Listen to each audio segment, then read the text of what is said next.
Morning. I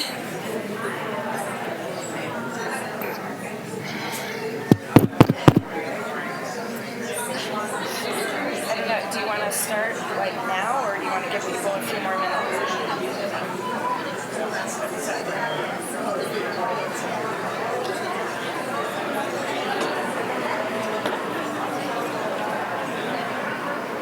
Looks like a good turnout.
Sure. I can give you as long as you need.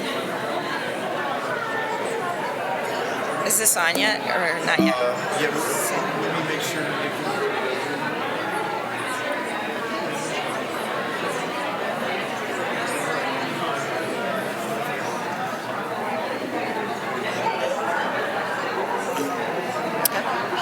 Francesca wanted to wait a few more minutes. Just gonna knock us off schedule right away. Yeah, she's like, I'm Italian. I'm Italian too, so sorry. You're not Italian.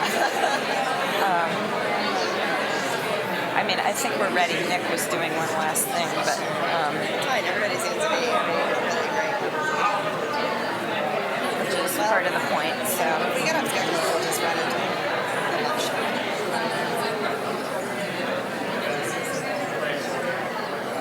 I'm gonna go get some.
Good morning, everyone. Yes, this works. I'm sorry to interrupt you, but we're really hoping to get this started. If you would kindly take your seats. We're excited to be here finally. And I would like to introduce right away Marta Tedeschi, who's our Deputy Director for Art and Research. And she will officially open this exciting gathering. Thank you all for being here. Marta. thank you. Good morning, everyone. I'm going to urge you to come forward. We've got lots of chairs up front here, and you never know what kind of type size our speakers have used on their captions. So come up if you can. So I'm Martha Tedeschi. My role at the Art Institute is Deputy Director for Art and Research, which means that I work very closely both with the curatorial staff and with the conservation and conservation science staff. So it's really my pleasure and my privilege to kick off today's program by extending a very, very warm welcome to all of you, whether you've joined us from very nearby or very far away. Today, in this Scholars' Day, we explore the microcosm of how technical study and new scientific tools and methods are changing our understanding of 19th century art.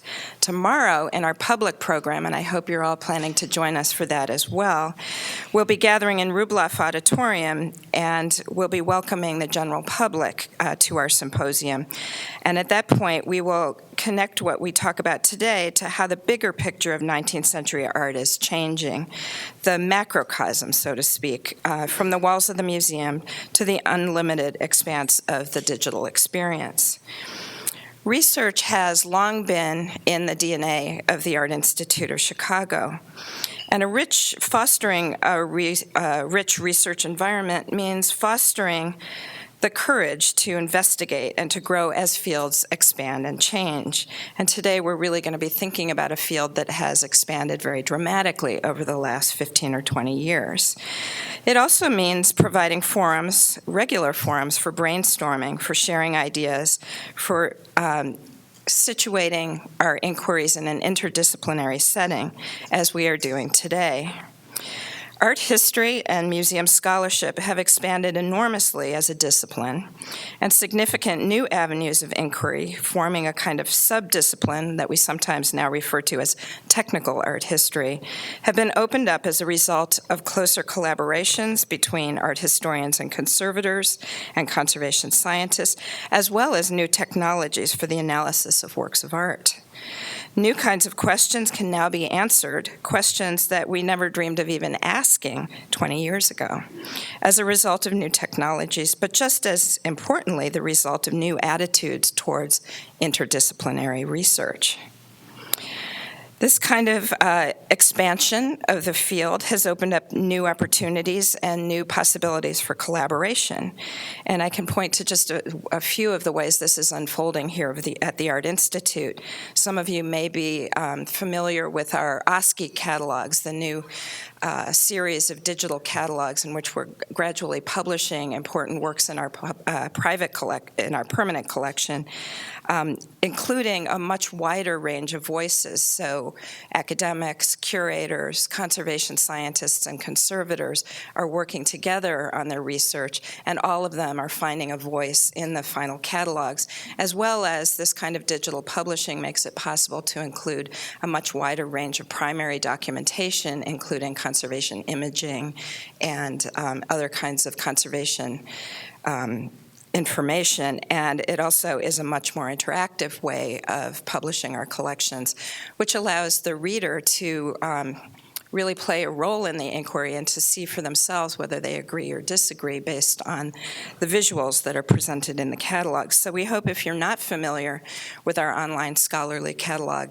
initiative that you will go to the Art Institute's website and look at some of the catalogs we've published in the last year and a half, beginning with a complete catalog of our Monet collection. So this new way of thinking about collaborations here at the Art Institute has also led to new ways of thinking about what we can do in exhibitions. And I hope all of you, if you haven't seen Van Gogh's Bedrooms, which is currently on view in Regenstein Hall, will go and see it at some point in the next 2 days, because this is where technology and interactive experiences have helped to bring new research findings alive for the general public. Our investment in research and interdisciplinary collaboration has helped to pave the way for some important new initiatives as well. And for these, I could point to a number of important developments for which we have the Andrew W. Mellon Foundation to thank. One of these is the relatively new Chicago Object Study Initiative, which is a collaboration between the Art Institute and the art history departments of Northwestern University and the University of Chicago.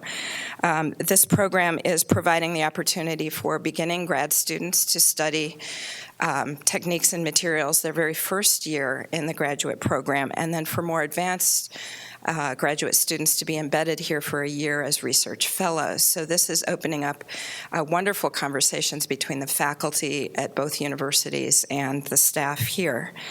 And so we see today's proceedings very much tied to COSI, or the Chicago Object Study Initiative. Also very closely tied to NU Access, which is our conservation science collaboration with Northwestern University, and I think Francesca will say a little bit more about that in a moment. And finally, the Mellon Foundation is really responsible for having founded our Department of Conservation Science a number of years ago. So very much, I think, we are feeling the important impetus that has come from the Mellon Foundation in advancing technical art history and conservation science. Results, we are already seeing tangible new outcomes of these programs, not only, as I said, in the kinds of questions that we can ask of ourselves as we undertake a new research project, but also in watching our COSI fellows and other students who are being trained here to see the wider range of opportunities that are available to them as they graduate with their PhDs and move on. We've begun to sort of think about what the new art historian might look like, and that might mean a much wider portfolio of skills and tools that will enable them to move more fluidly between the university setting and the museum. So outcomes like this are just sort of starting to be visible and trackable, but we're very pleased by all of these collaborative enterprises with our local universities. I do want to end with a few important thank yous besides the Andrew W. Mellon Foundation. We want to thank NU Access for helping us to sponsor today's program. And also a few individuals, Jill Bagayski, who is our first ever Mellon academic curator and who oversees COSI for the Art Institute, Francesca Casadillo, Mellon conservation scientist, from whom you'll hear in a moment, Frank Zuccari, our Granger Executive Director of Conservation and Science, who's been very supportive in organizing this event, and Gloria Groom, who is our new chair of the Department of European Painting and Sculpture and is also curator of Van Gogh's bedrooms. And of course, special thanks to all of the speakers who will share their research with us over the next 2 days, and to all of you here in the audience who are here to engage with us in these conversations over the next 2 days. We're enormously grateful for your participation and very much look forward to hearing your thoughts. And now it's my pleasure to bring up Francesca Casadillo.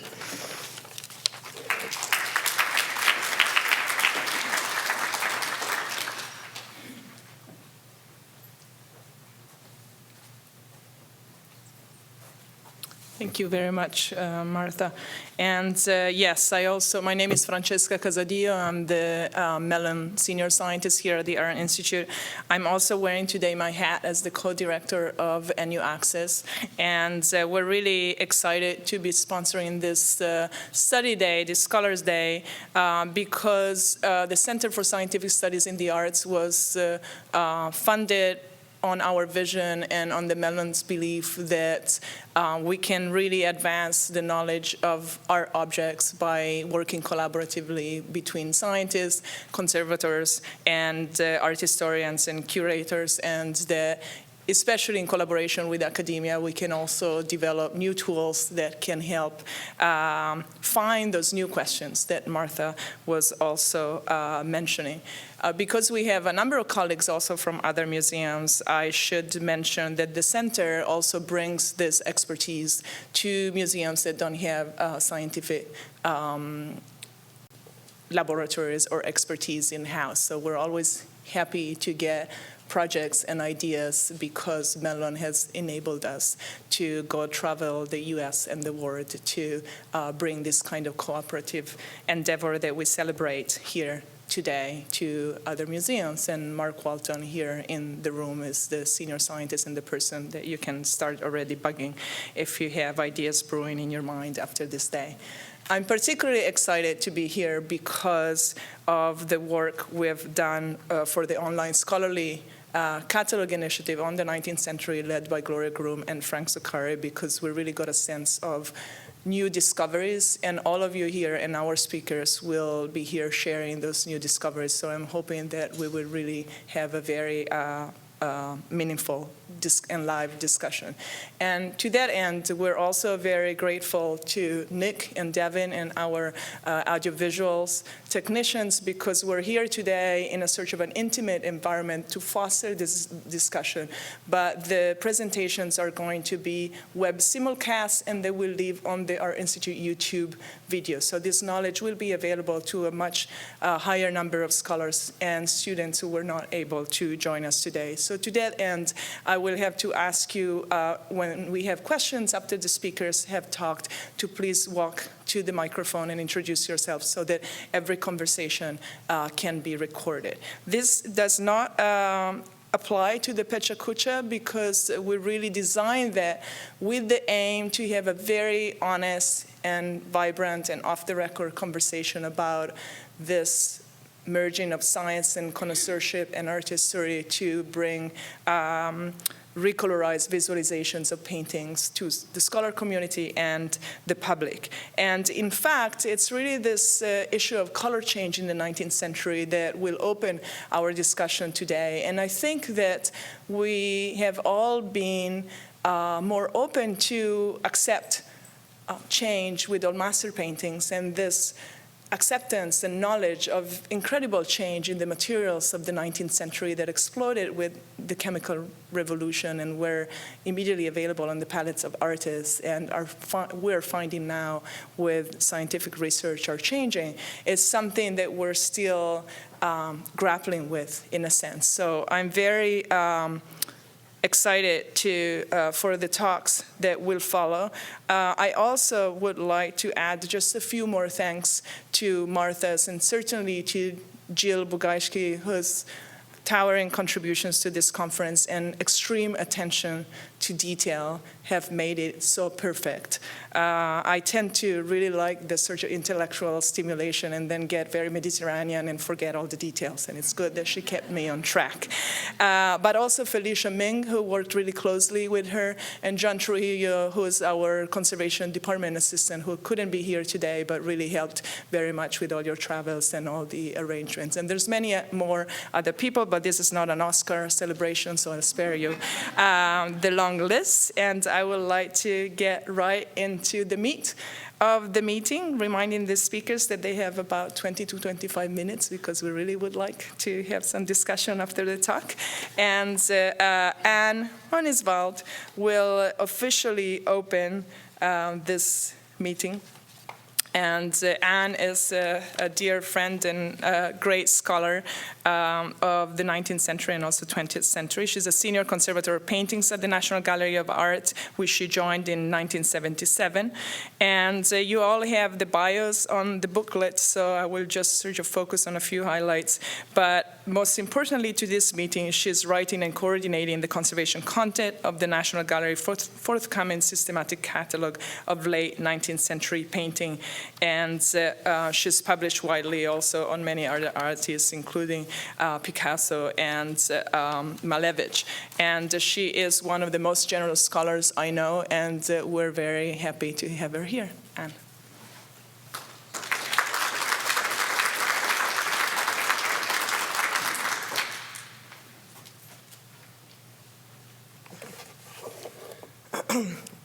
This is what I speak into? Okay. And that's where I see my images. All right. Thank you, Francesca. Thank you to everybody here for arranging this. It's a terrific day. It's marvelous to be able to share what we've all been doing, and this is the perfect forum.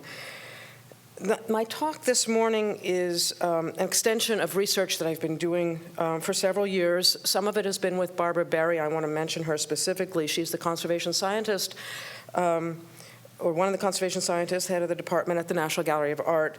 And she played a very major role in this, and I'm absolutely immensely grateful to her for the direction, really, that some of this has taken. In a letter that that Vincent van Gogh wrote to his brother Theo, he remarked that although color is not everything in a picture, it's in fact what gives it life. But color actually permeated well beyond his paintings. And among other roles, it provided the language of expression that he used to describe nature. and specifically in the natural landscape around Arles. He identified the tones in the south of France as green gold, yellow gold, pink gold, and in the same way bronze and copper. And this, he said, combined with blue from the deepest blue of the water to the blue of the forget-me-nots, cobalt particularly clear, bright blue, green blue, violet blue. And this is also how he characterized shadows in nature. He remarked that the shadows of an object that's golden yellow would appear violet. And then he also wrote to the artist Émile Bernard and commented that the sunsets that he saw in Arles had a pale orange color, and that actually made the fields appear blue. Now, Vincent also expanded these thoughts well beyond paintings and nature when he thanked the critic Albert Aurier for a very complimentary review in Mercure de France, and claimed that Aurier created color with his words. However, Vincent's approach to color was not wholly intuitive. The artist was, in fact, a voracious reader, and he implored Theo to send him books on technique and theory. And along with many others in the second half of the 19th century, Vincent was intrigued by the writings of Charles Blanc. This is based on Michel-Eugène Chevreul's Laws of Simultaneous Contrast of Colors, and these are books that we actually know that the artist owned. From a pragmatic point of view, Vincent's goal was to put Blanc's notions into practice, and many of the pictures reveal a very straightforward application of Blanc's chromatic rose. And this is where the colors are arranged on a circle, as you can see here, and they lie across from their complement and adjacent to the secondary color. The theorists explained that when the opposites are juxtaposed, the eye enhances each one, creating a vibratory effect. Compositions such as the crabs, where you see the red and green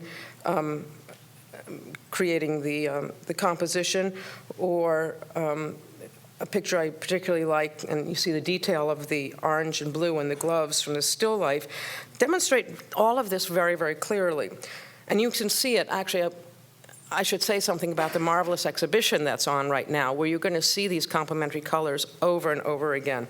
The use of paired complements is also dominant in the painting Starry Night. And here it's obvious that the intensity and the energy of the night sky and the artificial gas lights that you see over Arles are exaggerated by these complementary blues and golden yellows. But in addition, there's something I like very much, and what he's done, he's introduced a related note by mixing the two colors together, and here he creates green shadows or green halos that pulsate around the stars. He explained to Theo that when this composition didn't produce the desired effect that he wanted, he added at the very end what he calls an outrageous red signature. He said, because I wanted a red note in the green. Vincent claimed that a good understanding of the chemistry of color is worth more than 70 shades of paint. And all that an artist needed was the three primaries and black and white. But as we know from the exhibition, Vincent referred to the bedroom as a study in opposites.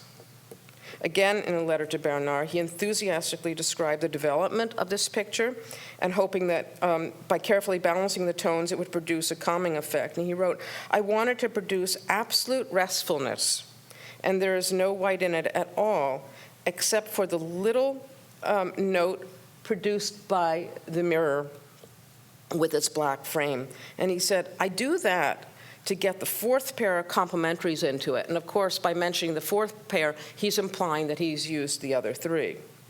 In addition to relying upon color theory to enhance a work of art, on occasion, Vincent took advantage of this same idea to resolve problems.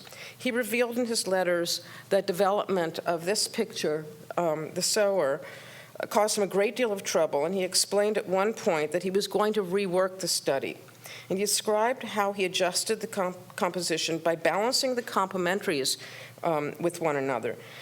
When he added green to the yellow he also felt compelled to add red to the violet. And of the same picture, he wrote that he chose to combine equal amounts of blue and yellow to produce the neutral tones of the soil. Van Gogh added, however, that occasionally the viewer needed a break from the vibratory effect of the complementary colors.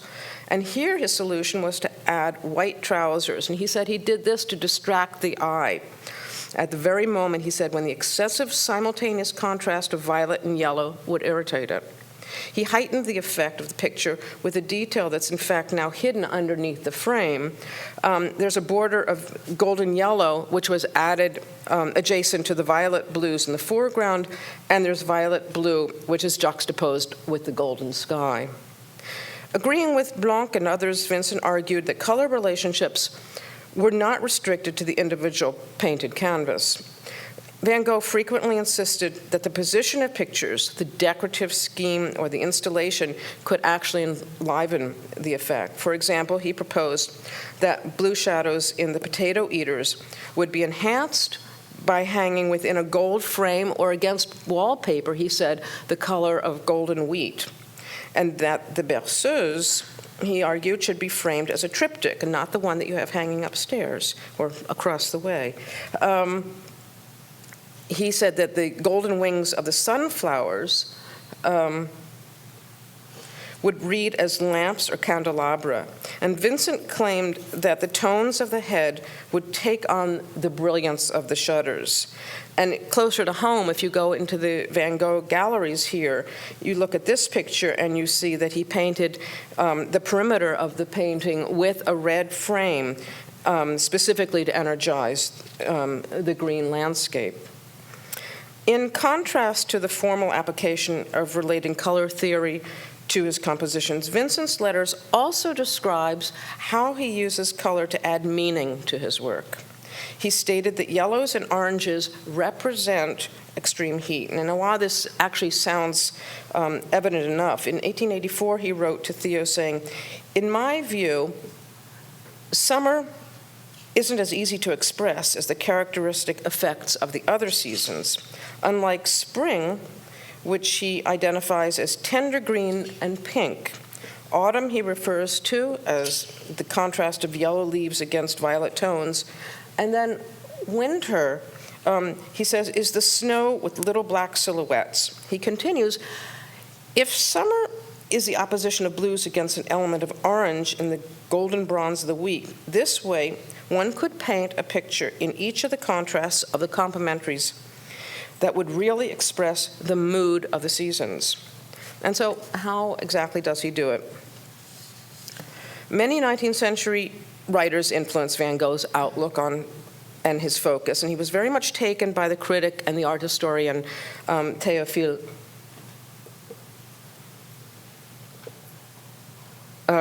Sylvestre, who you see here. And he wrote a book in 1864 on Eugène Delacroix, which was rather important to Van Gogh. In 1885, Vincent wrote to his friend and fellow artist, Van Rappard, that the mood of colors and the tone was at one with the meaning. The contrast of colors breaking reciprocal effect from black to white, he says, yellow to violet, orange to blue, and red to green. Here once more, Vincent clearly and very forcefully argues that the contrast of colors, especially the complementary colors, created meaning.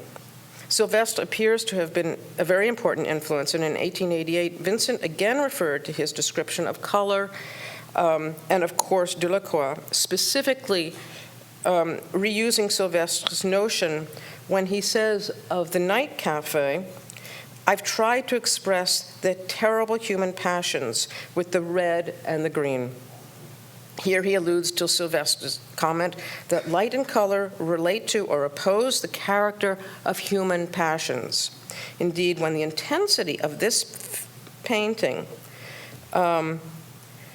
is altered, what you see is that the emotive power is significantly influenced. These glimpses into his thinking reinforce our recognition of Vincent's sensitive responses to both nature and the seasons, as well as the emotions of humanity. And his emphasis on using color to convey these reactions. A conservator's task is to bring a picture back to its intended state. But in the case of Van Gogh, any alteration of colors decidedly distorts this objective. The appearance of paintings so often changes as they age, and some varnish coatings are inherently unstable and with time will discolor, which alters, of course, the spatial and the tonal balance in the painting, as well as the clarity of the brushwork. But in the case of Van Gogh, as we know, it also must change the meaning as well. Now, when this picture was cleaned, not only did the intended colors reemerge, along with the energy of the brushstroke, but the relationship of red and green and yellow and violet were revived, and a violet tone, which really could only have been described as mud in the earlier state, dominated as intended. And not surprisingly, the violets were particularly distorted in this picture by the discolored varnish, because the yellow in the varnish negated the tone of its complement, violet. And interestingly, Blanc, in writing about lost color, had warned that mixing equal amounts of complementary colors created gray. Another phenomenon which alters the intended state of pictures is the chemical change of certain pigments. Some red lakes in particular were very unstable. We're going to be hearing about that a lot today. And this deterioration occurred, that it occurred is not unexpected if one's reminded that Vincent often knowingly used fugitive colors. And from very early in his career, he worried that the tones, in fact, might fade. He remarked to Theo that some of the paintings that he had seen in museums had changed, and when he moved to Arles, he was particularly concerned that the bright sunlight in the south would alter his pictures. His concern was about the shift of meaning as well as the tonal relationships. Vincent's letters reveal that he took the quality of his materials into very careful consideration. He mentioned that he selected certain colors from one shop and others from competitors, and his complaints actually often focused on the texture of the paints or the character of the oil. And sometimes he lamented that tubes were filled badly. In addition to commenting about quality, he makes it very clear in his requests to his brother that he was sensitive to the very specific character of each color.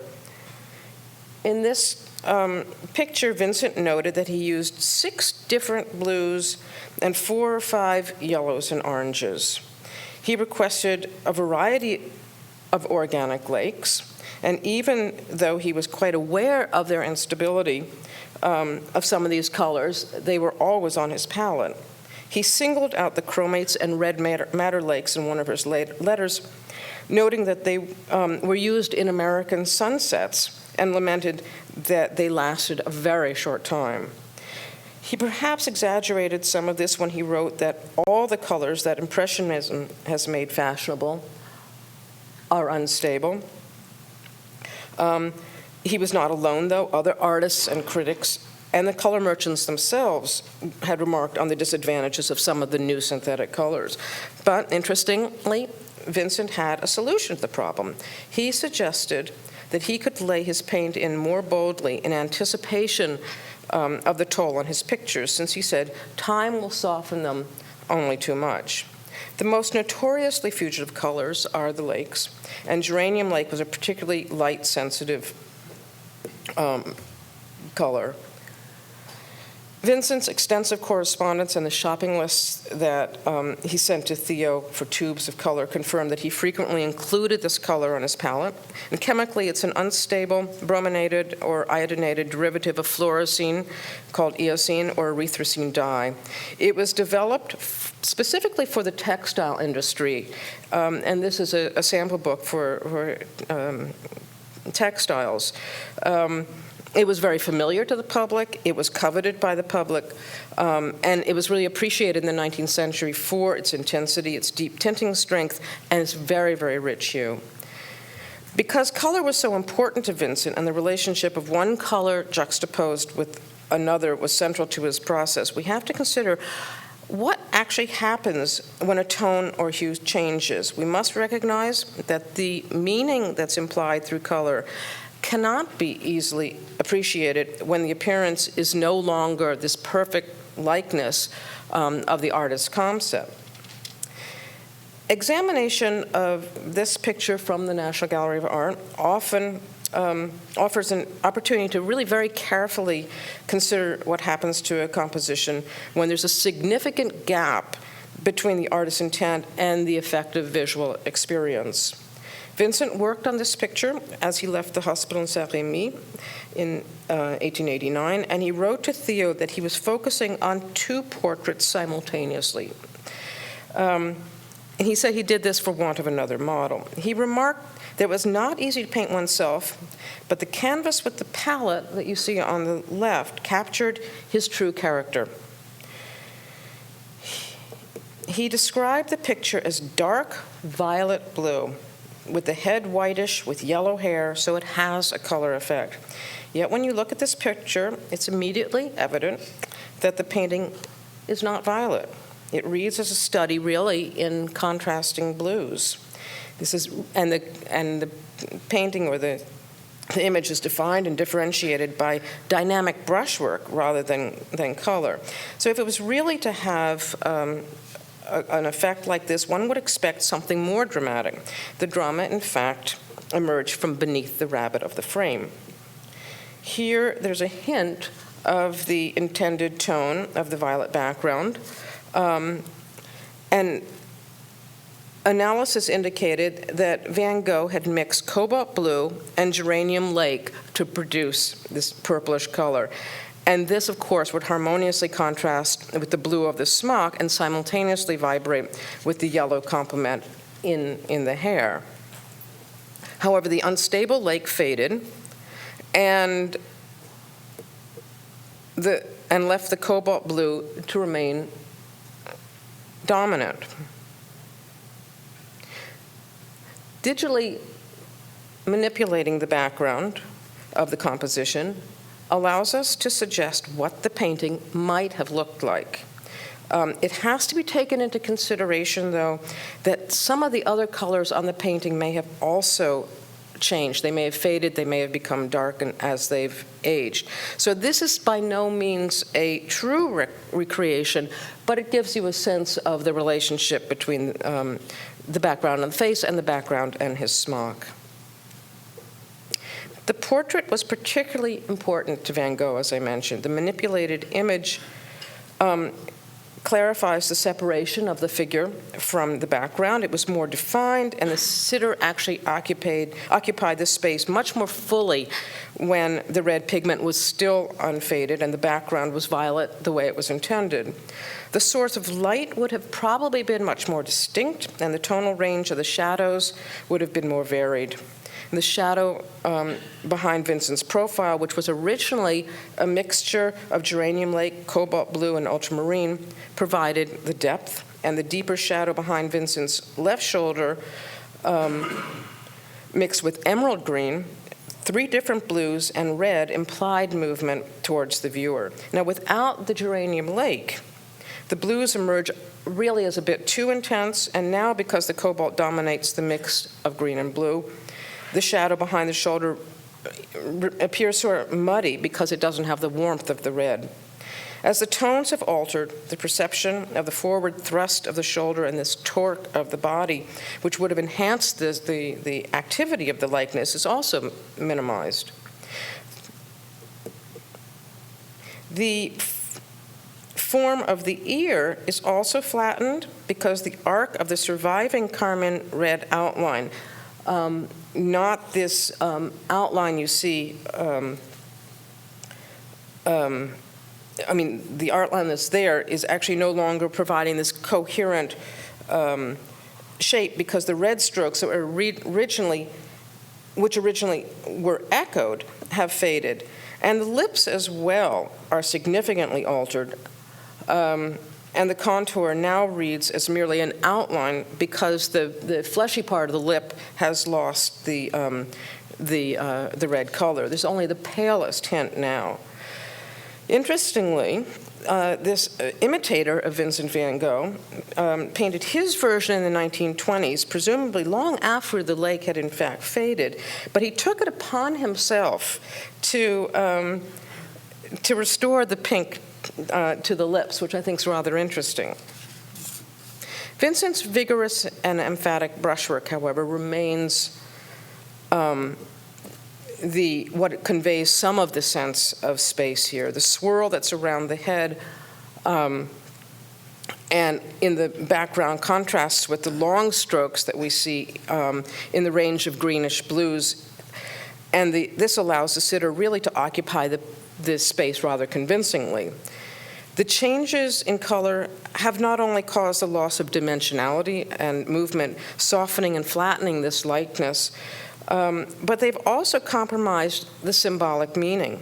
Yet, although Vincent rarely mentioned brushwork and composition, I have to point out that these two elements do play a significant role in the overall impact of the paintings. They cannot compensate fully for the significant tonal changes, but they do play a rather important role in maintaining the intensity of all of his canvases. And even with the tones and the tonal relationships altered, this and so many of his paintings remain very, very vivid and energetic. One should perhaps even consider whether the paintings were at one point so gaudy that they may have accounted for Van Gogh's poor critical acclaim and meager sales during his short lifetime.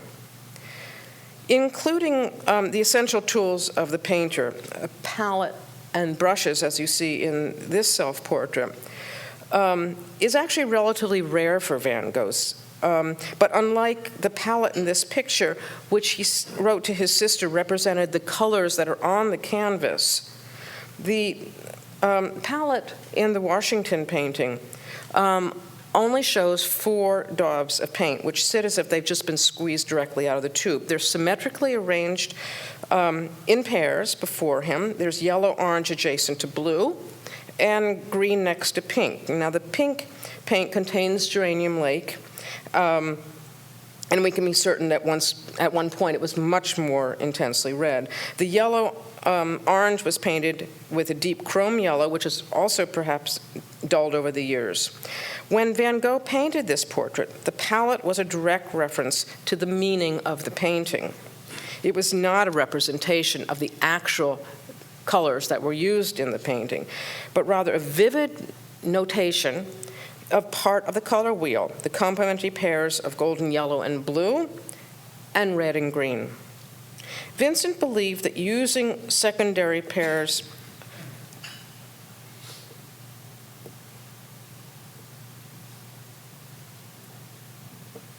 of color in a composition provided calm or restful feeling, and that using a combination of all 3 complementary pairs was the key to intensifying the impact. It's sort of ironic that this has become one of the many pictures that have lost their intended color relationships, because in fact it's really much more than simply a likeness. In fact, Van Gogh said, if that's all you want, perhaps a photograph would suffice. He's representing himself as a colorist. Van Gogh has amalgamated his exploration of Blanc's discussion of color theory with his own efforts to use pairs of complementary colors to express emotion. He accomplished this by the subtle and the elegant inclusion of 3 pairs. 2 are on the palette, and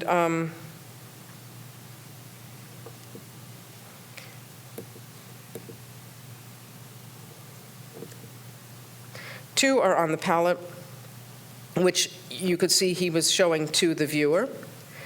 And 1, as you see here, is embodied in himself in violet and yellow, and that's what unites him with his surroundings.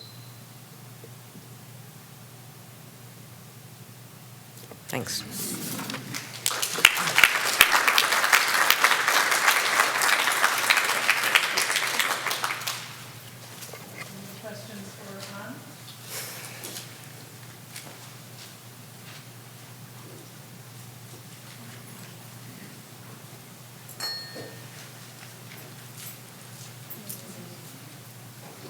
I didn't see that.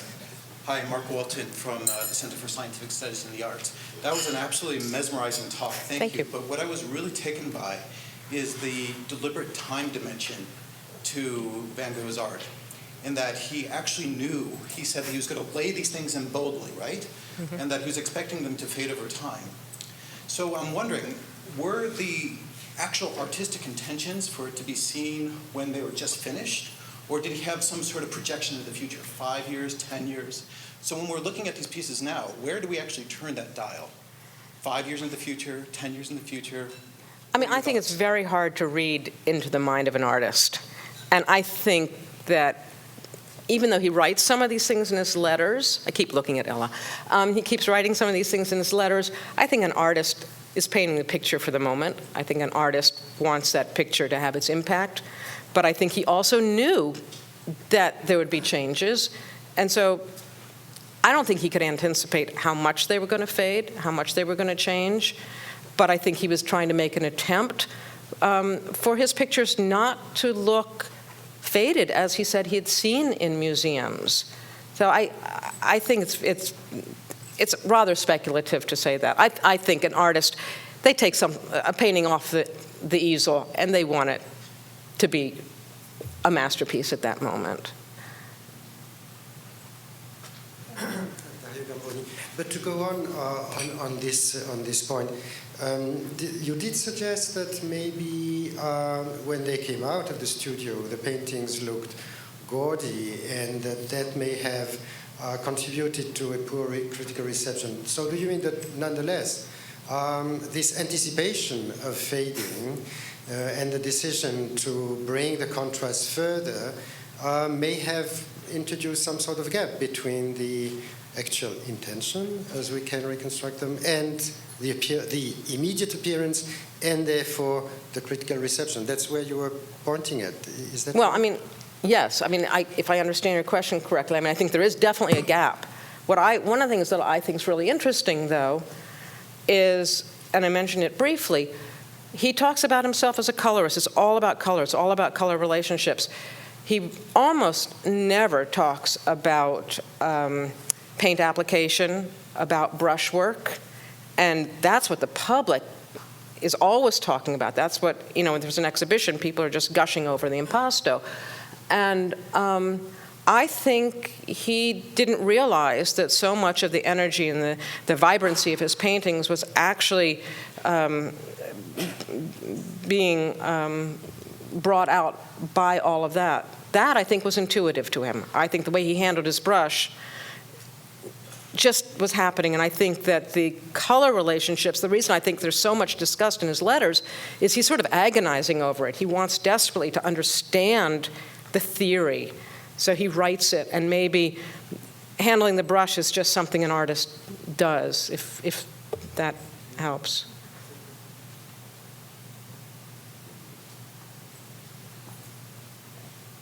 I actually have a question.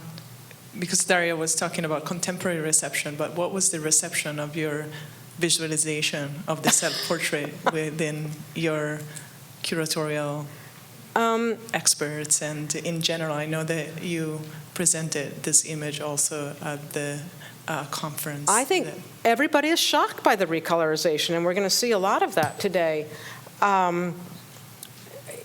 It's very bold to have the background purple, and a lot of people have said they much prefer it with a blue background and a blue smock, and they find this too gaudy. And I really do wonder whether some of his pictures were so over the top that the fading has made them more acceptable to viewers. But every time I show the pictures to people, they're stunned. And that's in fact why I think in some ways it's a more effective exercise when I removed the color from the night cafe rather than putting color in. When I put color in, people say I've sort of faked it. But we actually used the exact color that's on the edge of the picture. And it's a very low-tech system. We just used Photoshop.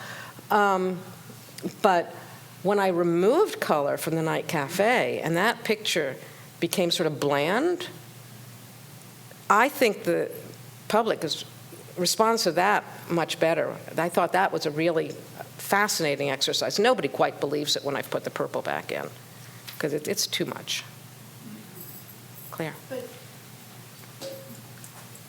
isn't part of the problem with the purple background is that you weren't really able to quantify how much of that lake color is missing from other areas, like the lips and the flesh tones. So it's still out of balance. Oh, yes, no. the background was purple, but we're still not looking at the way the picture looked, I don't think, when it left his easel. Yeah, no, I mean, that you've hit the nail on the head, and this is what I've said to a lot of people that are in this room, because I've been doing this for a while now, that it shows what the purple looked like in the background, but we don't know what else has faded from his face. We don't know. My guess is that there's probably some of the strokes in his forehead were much more intensely pink. We don't know what's happened in the shadows. And then in addition to the reds, we also have other colors that may have changed. There are yellows in there that I'm sure have also had some sort of alteration. There are other things that may have darkened, of course, just as the age, the ground, which plays a very important part in this picture because it's visible through the blue strokes in the background, may have darkened a little bit because it's not a wax lining, but it's a lined picture. The oil in the ground may have darkened the ground. The oil in the paints may have yellowed as they've aged. So the picture is not what it was, and I stress that, and in fact, that's one of the reasons that I actually don't want to publish it, because I'm afraid my immediate audience would understand it with a caption, but once it gets reproduced, it's going to be published someplace, and somebody will say, this is what the painting looked like when it left Van Gogh's easel. And I don't think that's what it was. I love sharing it. I think it's really fun. And I do think we're pretty close to what it was. But we're never going to get exactly there. Okay. Hi, Ann. Serena Uri, Cincinnati.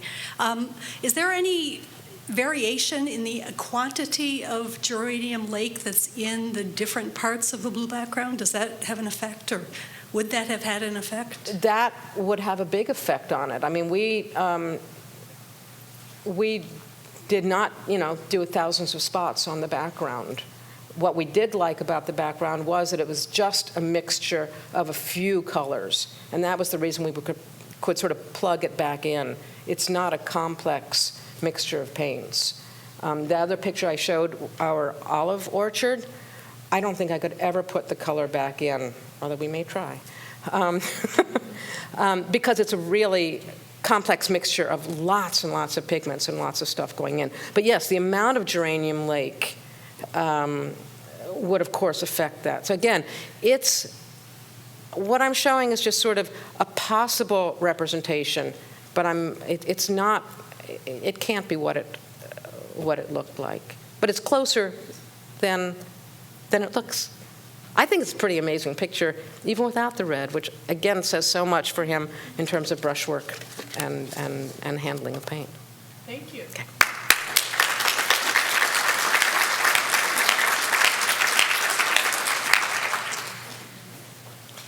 So I think this is a nice segue in the second talk of the morning. We'll be traveling around this spectrum between science and interpretation, and I think emphasizing that we need both, and we really need to look at this through the lens of many experts. But the next talk will definitely focus on the science, and Professor Roy Berns is Richard Hunter Professor in Color Science, Appearance and Technology with Rochester Institute of Technology, where he has developed both master's and PhD degree programs in color science, and he also directs the Andrew W. Mellon Studio for Scientific Imaging and Archiving of Cultural Heritage.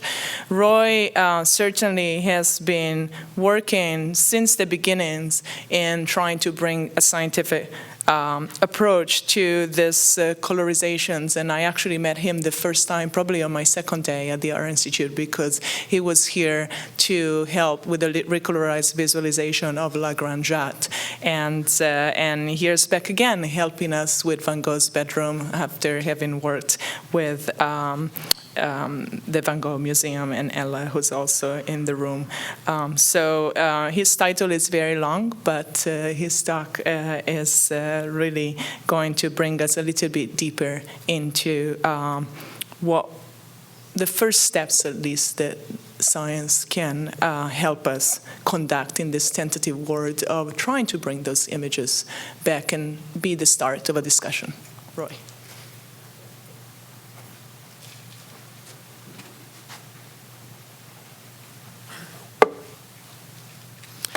Thank you. My first thought in working on this talk was to apologize for the title. It is very long. I won't read it, but basically, it's using several different techniques when we were both imaging and doing providing the tools for the color visualization of the bedroom. So I have done this before, and I sort of use those experiences as a starting off point, but also it sort of gave me some different project goals as our technology has improved in the lab. And so I begin with the recolorization of the Van Gogh museum bedroom. And so what I'm showing here is the outside is the recolorization, and the inside is its current condition. And I'm using sort of similar tools in the approach to the Art Institute's bedroom. So I had sort of several goals for doing this work. The first was to use the equipment that's already here at the Art Institute. They have purchased a camera system that has multispectral capabilities, and so we wanted to be able to use this. We've also developed some imaging techniques that use multiple light sources so that we can use computer graphics renderings. And the purpose of having these tools was really to enable the team here at the Art Institute to make the recolorization decisions, so that I wouldn't be providing them images to choose from, but that they would have a real-time way of making decisions about first the color and then the second lighting geometry. Because as we know, we can really accentuate or decentuate his impasto depending on how we light. And I wanted the lighting to be an opportunity for the curatorial and scientific staff to make this decision. Okay, so the first step in this type of work is we need to have an optical database of his palette. And a lot of this information comes from, well, it's been written about. There's been a lot of work done here and at the Van Gogh Museum. I'll say the royal we here, the palette that's used in the bedroom is well known. It's described, and these two, what I think are really masterpieces in the technical examination of his work. So Anne mentioned the geranium lake, this Eocene lake, and the data that I'm using came from making measurements, I'm not even sure how long ago, but certainly not, I think it may not be I think it's in the century. So here is Daubigny's garden, and originally this ground color had been mixed with geranium lake, and here on the side of the canvas, you can see there's a little bit of the ground scraped away to reveal this, incredible magenta pink color. And I made measurements of this edge, and so that was what I used for that data. Here's a cross-section that many of us have seen, this kind of thing where inside the paint layer the color's revealed. I was also sent many of these stripes which had been accelerated aging of some of the various lakes that he used. And this is kind of neat because you can see that the Eocene very quickly goes away, and that the cochineal he used was a different color. So this was more of magenta, and this would fall more into the purple family. But again, both of these are fading. So I used measurements of the cochineal or some other samples to help me determine the properties of his cochineal lake. Emerald green, chrome yellow, vermilion, these are common artist paints. And here at the Art Institute, there are this pigment database, and Allison, who's here today, she had made paintouts. This was work that we had done for the Grand Jatte. And so there were paintouts done in several different media. We realized that some of the colors in this particular case were affected depending on what the medium was. And so these are all oil-based paintouts that I then made measurements of. As far as the various blues, some of this came from direct measurements of, there's an olive trees at MoMA and also Starry Night. And so he used a lot of these pigments directly out of the tube, so it would be easy to find places to measure. As far as the aged zinc white on the bedroom, I took a number of measurements of the mirror, which he describes as being the only white area in the painting. And then by looking at the maximum reflectances at each wavelength, I was trying to remove any potential tinting from his brush, which you can kind of see in here. And also, we've done a lot of work with developing optical databases of artist materials for imaging applications. So I have absorption and scattering properties of many golden artist acrylics. We use acrylics because they dry fast, and in this case, a lot of the fundamental shapes of the spectra are not that impacted by using an acrylic medium. So we have all of this data also, which I can use to help inform me a little bit about the relative differences between, in a sense, absorption and scattering. Mathematically, I'm using exactly the same math that you would find in a paint store if you were to bring something in and say, I'd like a gallon of this color. So the mathematics that's going on at Home Depot is exactly what I'm using. And to try to make this simple, here's a picture. So the idea that we have a paint layer, and inside there are particles that are both absorbing and scattering light. And both of them are giving rise to the color that we perceive. So we might think about white light is going inside, there's absorption and scattering, colored light's coming out. And in the model I'm using, the assumption is that the paint layer is opaque, so that nothing is getting through. Now, when you have a refractive index discontinuity between air and the paint medium, there's going to be some first surface reflectance, sometimes known as, well, it's Fresnel reflectance from a refractive index discontinuity. And so we have to also characterize the amount of light, in this case, that's coming off the first surface, as well as light that's inner reflecting. So the model takes into account both absorption and scattering of the particles, the paint pigments, and what's going on between the air and paint layer interface. So with measurements of these different materials and using my optical model, I can start to create, if you will, tint ladders that represent some of the colors used in his palette. And these are the kind of the dominant colors that are in the bedroom.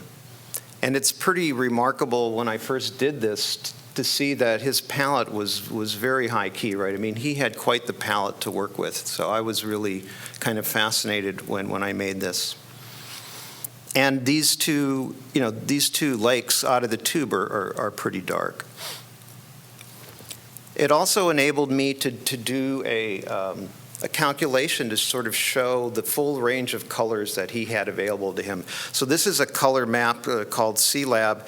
This outer sort of spectrum is just to give you some idea of where the hues place on this mapping. So these don't represent any particular range of colors. So this is the range of all of his palette. And when you take away the Eocene and the carmine, right, you can see that you're taking out a big chunk of the area that would correspond to these pinks and purples. So now that I have his palette optically, now we start turning the crank and do unfading, or whatever you would like to call it. So the first step in what we did is to take direct measurements of the painting. Here's Inga over my shoulder, making sure that I measure all the colors that are that will only fade too quickly, as well as to she's helping me. So we're making measurements with a contact spectrophotometer, and basically I have an Excel spreadsheet that's got all the measurements in there. And then what I was then going to do was to now match each of the average color of those areas. So in other words, there's sort of 8 main areas in the painting that are going to be recolored. So I'm now taking measurements that represent those average areas, and I'm now going to match them using my optical model. And I've got a spreadsheet that does this. I can happy to make it available to you. I've given lectures at NYU on how to use this thing. So basically, there is concentrations here that are being estimated. So here's this palette, and then here's a measurement, and now I'm asking basically to match the spectrum so that I now have a knowledge of which pigments he was using. And this isn't so much as an identification tool as it is an optical tool to help me with the recolorization.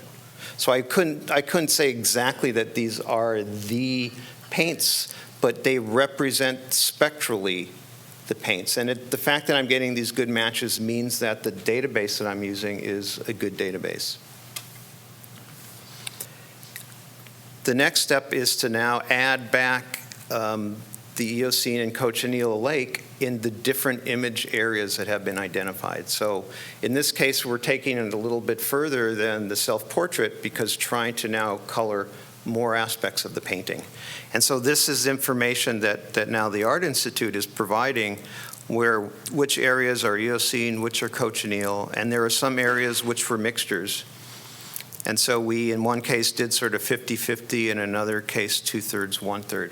And so those mixtures, I'm doing mixing of the paints beforehand that I can then add them back all at the same time. So let's imagine that you've mixed those two paints on the palette at some ratio, and now you're adding that into the other colors. So what I'm providing is a concentration knob. So it's a knob that now is moving through color space, the effect of adding these colors to colors already on the painting. So in a sense, I'm informing, rather than just playing around in Photoshop, which can be very effective, I'm trying to tune this thing based on the actual colorants that have faded. So here is the reflectance of the landscape sky, right? So it's pretty dark. And as we're adding the Eocene, you can see that light is being absorbed in the middle of the visible spectrum. And so it's becoming pinker and pinker, or you can think of it as kind of adding magenta. So in a modern quinacridone, if you think about adding a modern quinacridone in white, this is kind of the effect. And you can see that now I'm giving the knob and we are adding different concentrations of the Eocene back into the landscape sky. Okay, so I've got my optical database, I have my mixing model, I have my concentration knob. Now we need to image the painting.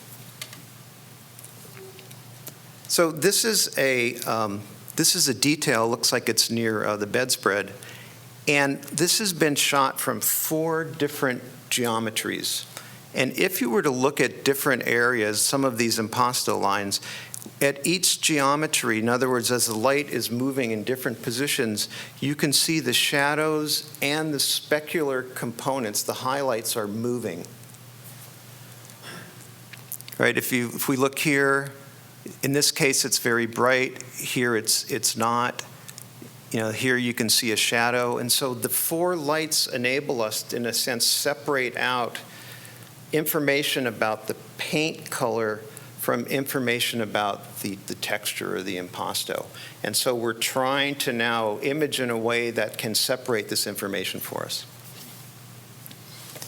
And here's the setup that was used. Behind the screen here is the painting, and as things always go, when you're doing the work, you're like, oh, I should have taken a picture of that. So you'll have to imagine the painting is behind, but not touching, of course. Okay, so, and the lights were off when we did the actual imaging. So what we've done here is I've got 4 strobes that are at different positions aimed towards the center of the painting.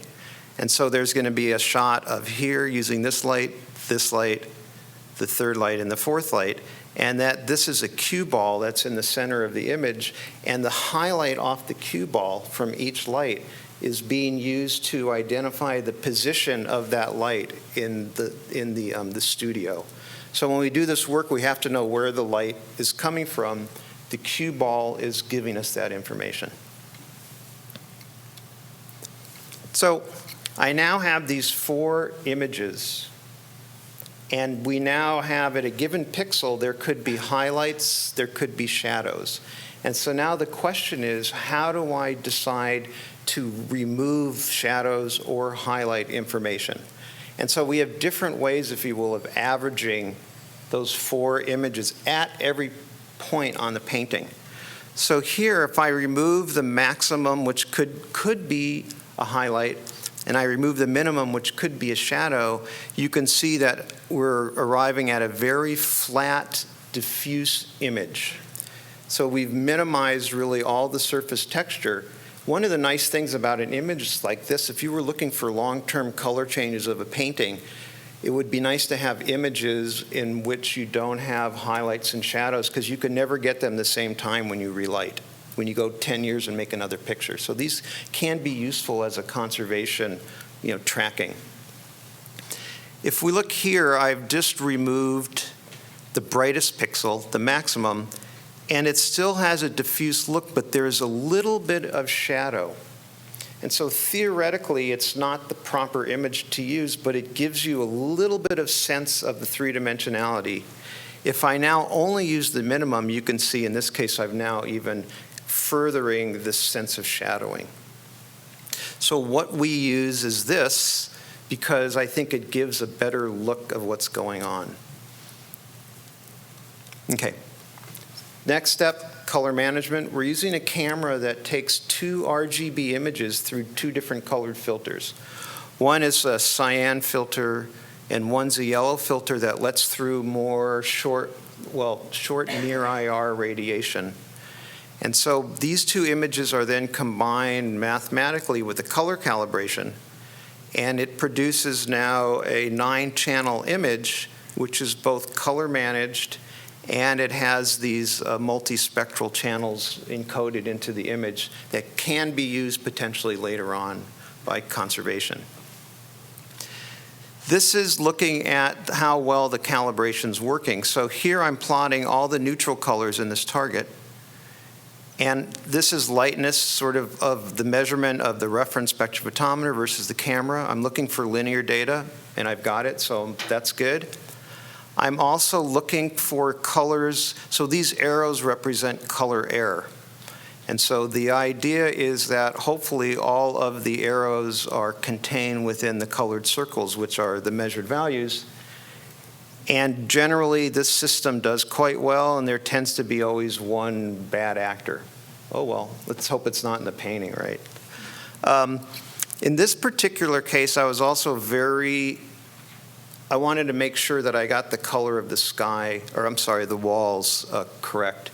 And so we took the measurements from the painting, and then I evaluated the calibration quality, and it worked pretty well for the cobalt blue. So I was confident that the image that we used was actually color accurate. So here becomes the diffuse image of the painting. This is not the final rendered painting, but this is now the color, and now we're going to deal with the texture. Well, I guess we did more stuff color-wise. So we took a low-resolution image. Kelly and I were both sort of creating masks, and that I could then, we could then very quickly isolate different colored areas without taking a lot of time. And so here, for example, is the wall color. And then I would determine the average color of this wall. And then once I've done that average, I now need to match that average. So in other words, I need the spectral properties that represent the average color on the image. I'm going to do that using the same pigments from the contact measurements. So now I'm doing sort of an iterative colorimetric color match. And now I want to add back in a pigment. Let's say I want to add in some lake. I now can look at the difference in color between that average colored area and what happens spectrally with adding back that particular lake pigment. That difference becomes a way of translating that colored area either in MATLAB or in Photoshop. So in other words, if you're used to using Photoshop, I'm making what would be called a custom curve. And here is the idea of the landscape sky. We choose the final well, not we. The team here decided which concentrations they wanted for each area, and then I provided these final curves. Then there were the high-resolution masks. You can see everything here has been recolored except the doors. When you see it like this, it's really quite amazing, the contrast difference. And then finally, now we're representing the surface properties. I'll try not to go through this quickly. There's lots of work that's been done in doing this, both in our laboratory and there's some very historical techniques to this. And basically, what you need to know is that a surface normal is telling us curvature. So basically, it's a perpendicular line from a surface. And so when there's a curve, you can see these arrows are pointing all in a different direction. Here's a scene, and that these directions are then defined as an RGB image, and here's the normal map of it. And then you can use computer graphics to now render this normal map. And notice that we're now getting, if you will, we're inferring shape from shading. So we're getting shading, but we're not getting height. And it's left for our visual system to sort of make that transition. So this is what we're measuring. This is defined as a sort of a direction in 3-space, in which the 3-space is known as this normal direction. There's something called Lambert's cosine law, where basically the light that we would perceive depends on the diffuse color, the light direction, the normal map, and then the intensity of the light source. So basically this is sort of defining the geometry of the lighting. If we have sufficient number of at least 3 different lights, we can then calculate this normal. Okay, so here is this position we've been looking at. Here is the normal map. There's a lot of texture in here, and you can see this in this rendering here. So this is information that's coming out of the 4 lights. If you're familiar with RTI, this is kind of similar to that. We then take the normal map and the diffuse map and we put it into computer graphics software. So this is Maya, which is used in a lot of animation. If you have any kids that are doing computer graphics, art design, they're using this software. So you can see in this case that this is the observer, the camera. So we're looking at the painting straight on, and these are different lights that are being added in, and those lights, we can change their geometry to sort of mix in diffuse lighting and collimated lighting. And so we do this kind of iteratively. And these are the choices. So we made these 3 choices to give to the Art Institute. So we have both the diffuse image from before, and then in this case we're rendering it either as matte or glossy. And because I can sort of by making the painting a little bit glossier, right, we can bring out the impasto a little more strongly, but not changing the color so much. Okay, so they ended up choosing this, and as they say, ta-da, right? So,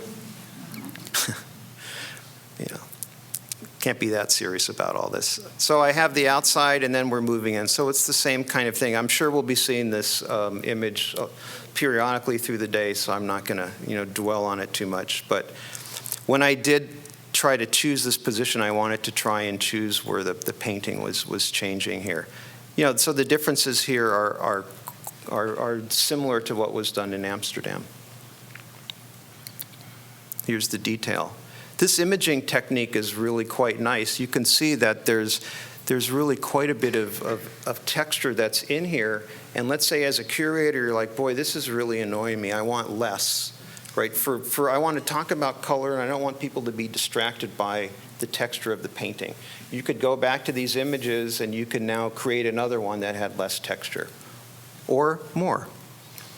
So this also gives us the ability. Oh, wow. Okay.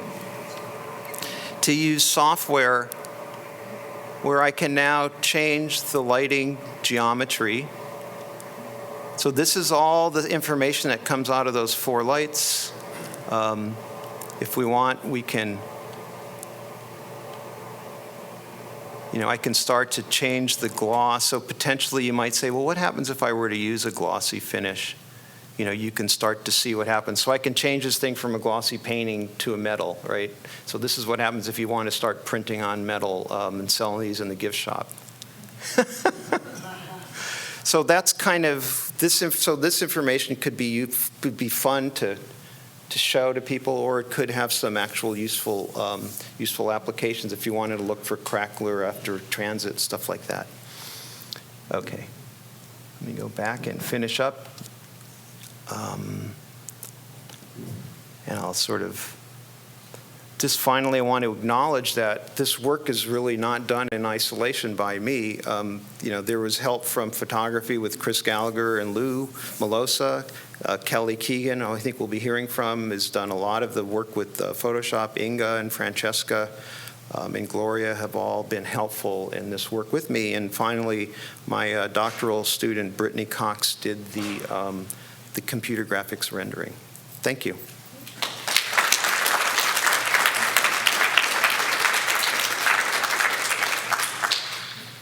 Questions for Roy?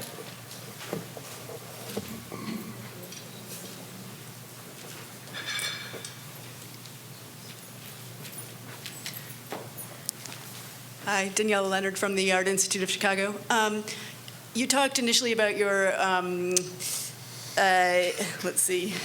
the database, and that you were taking measurements of opaque paint layers. How does that then correspond to when we're talking about glaze layers with lake pigments? Can you find that information as well for your database? I mean, if the glaze, wow, that's a tough one. If the glaze layer were intact and was changed, that's not going to work either. If we the way it could work is if we imagine the undercolor being uniform, and the glaze color now is changing in its thickness. If I were to make measurements at different thicknesses, I could potentially pull out the optical properties, particularly if it's translucent. The other thing that you could do is you could potentially assume that that layer is transparent. That might be a little easier. But for some of the recolorization, you might not be terribly in error, and you have to do the measurements to see by treating that glaze layer as an opaque layer mathematically. So although we know that there are multiple layers, you could potentially just imagine it to be is the equivalent of mixing the paint. So that's kind of how this technique would handle that.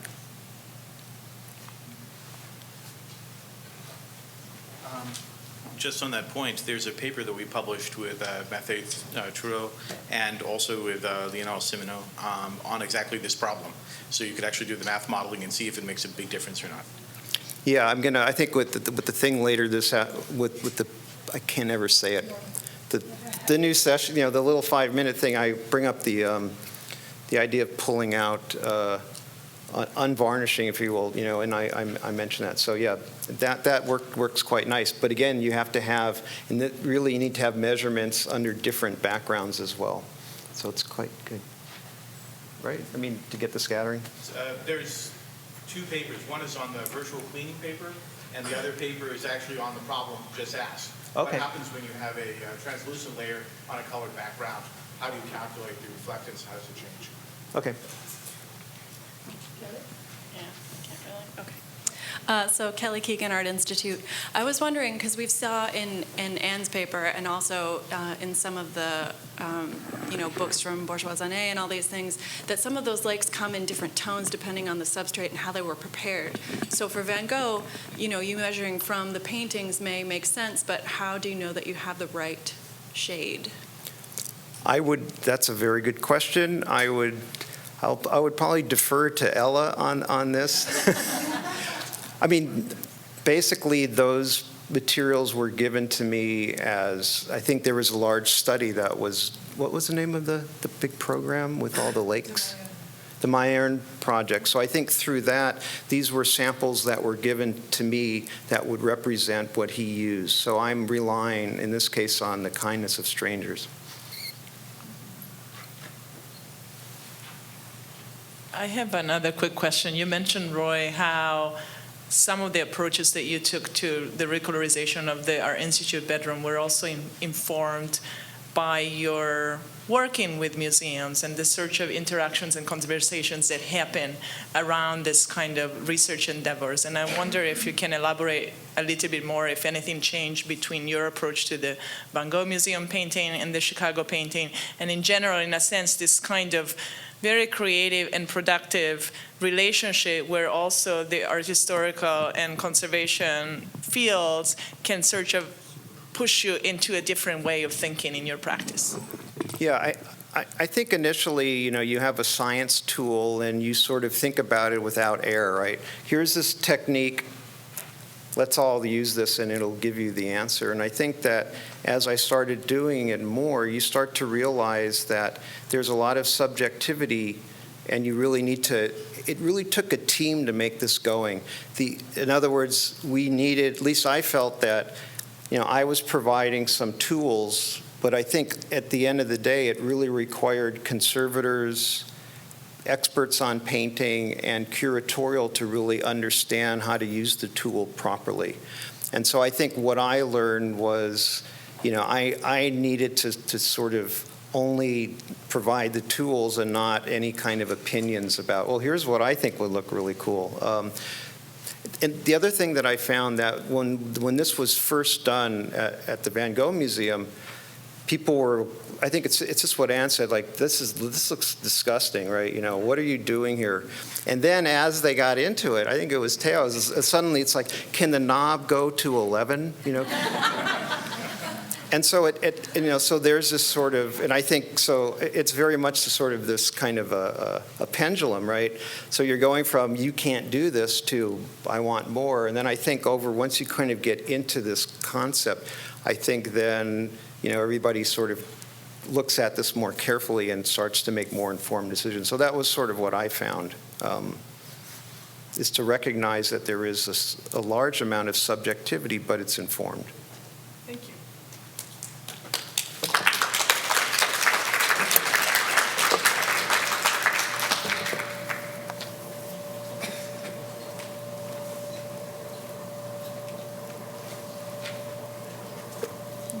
Okay, we're moving on to the next talk.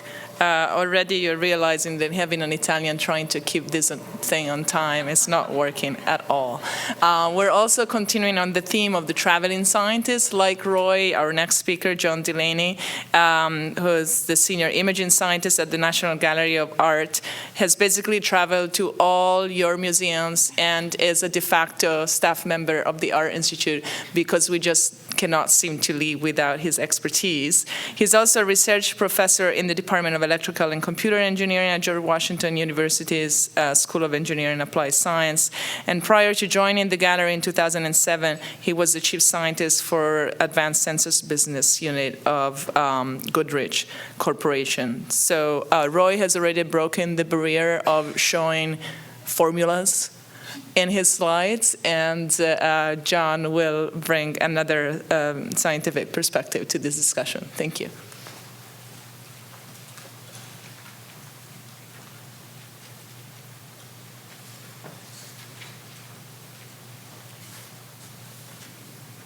Okay, thank you very much for the invitation. The prior talks have been very insightful. We're going to take a little bit of a detour here and essentially talk about trying to use I can read it from here. Try to use multimodal imaging spectroscopy to gain insight into the presence of degraded pigments. We're not going to try to do recolorization. We're going to try and find evidence for pigments that are actually in the painting that have faded, rather than just looking around the edges. In Roy's presentation, he was informed by, I guess, cross-sections and information from conservation work. Here, we're trying to look for direct evidence. So in terms of the talk, in the first section, we'll talk about what we mean by multimodal imaging spectroscopy, the cameras we use. Essentially, it's three areas. One is in reflectance imaging spectroscopy. Roy talked about that. We're going to talk about fluorescence imaging spectroscopy and X-ray fluorescence imaging spectroscopy. And then we'll talk about a couple of case studies. The first focusing on eosine, and then very briefly, not really appropriate perhaps for this time period, but the case of smalt, which is of interest to a bunch of Dutch scientists and conservators right now on late Rembrandts. So reflection spectroscopy, or reflections imaging spectroscopy, is simply nothing more than the collection of images in a sufficient number of continuous spectral bands to allow the generating of a reflectance spectrum at each point in the image. Roy showed you a cube or data set where he had could get up to about 9 spectral images, which is sufficient to do a lot of color material. In order to get at material identification, it's helpful to go farther out into the infrared and narrow up the spectral bands. So essentially, we have a stack of images, and I don't think I have a laser pointer, but essentially you can see the cube over there representing a stack of wavelengths going from the blue all the way out, in this case, to 2,350 nanometers. And at any point in that cube, we can pull out, we can pull out go to a pixel, and then read out the reflection spectra, the amount of light that's reflected to the amount of light that's incident as a function of wavelength. And this is characteristic of the material in terms of getting color information in the visible, done carefully, but also more importantly for us, getting out material identification by looking at electronic transitions and the position of vibrational features, in this case separating azurite and ultramarine. Now, in the same way you can imagine looking at fluorescence, instead of looking at the amount of light that's reflected off of the object to incident on it, all we're really doing is shining blue light on the object and looking at the light that's emitted. So in the case here of just simple eosine used as a biomarker, we're putting light in, exciting to the first excited state, and then watching the emission of light by fluorescence, which will be redshifted. And this is sort of the classic microscope slide that you see where here's the absorbance of solution eosine, and then this is the mirror image emission, the photons of light that would be emitted and how they would fall spectrally to allow you to identify that material and follow it spatially. The example I show you is actually kind of a fun one. I have a background in biophysics. This is a leaf that we illuminated with blue light to excite the chlorophyll. You're seeing a false color image of the leaf taken at these wavelengths by these lines. And at any point, we can get the emission spectra of this case of chlorophyll. In the case of the healthy plant here, B, we have this set of curves. In the case of the non-healthy plant, alpha, this point here, we're seeing this fluorescence emission, which goes up because photosynthesis is stopped.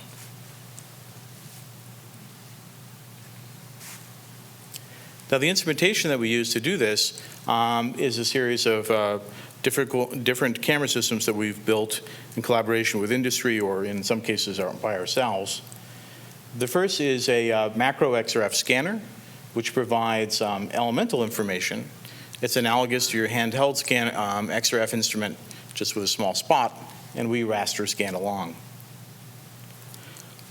The second instrumentation that we make use of is that of reflectance spectroscopy.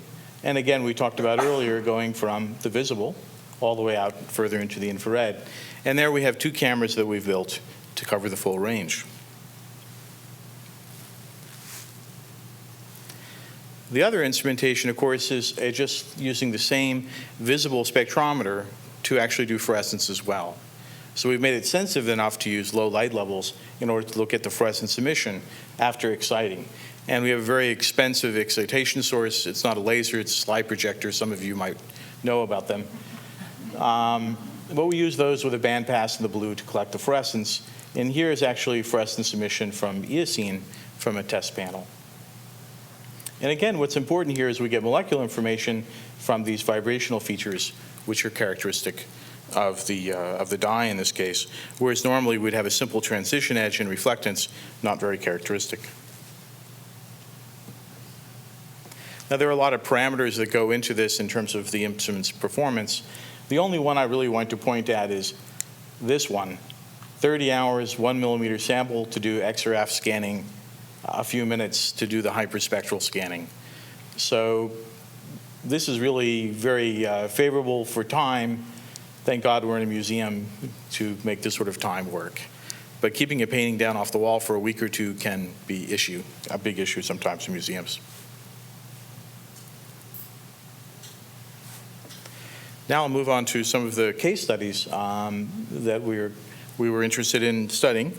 We fortuitously ended up in a nice position. We developed this imaging fluorescence capability at the same time that various groups were actually looking at paintings and looking at eosine and the question of mapping and doing XRF mapping in the Van Gogh Museum, at our own museum, and also at the Metropolitan Art Museum in New York.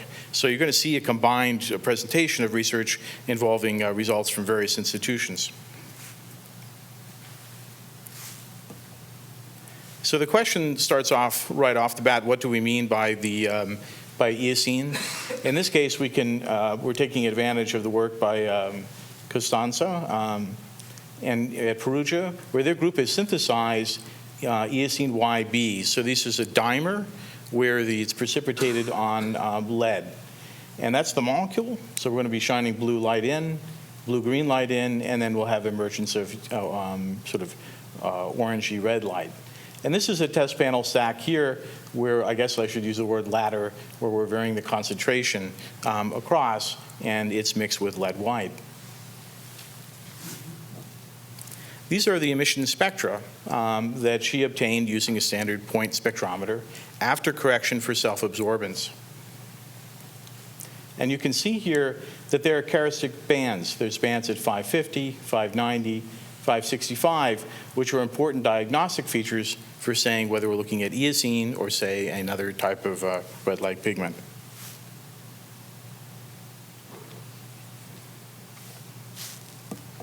Well, now in truth in advertising, that's a point system, state of the art.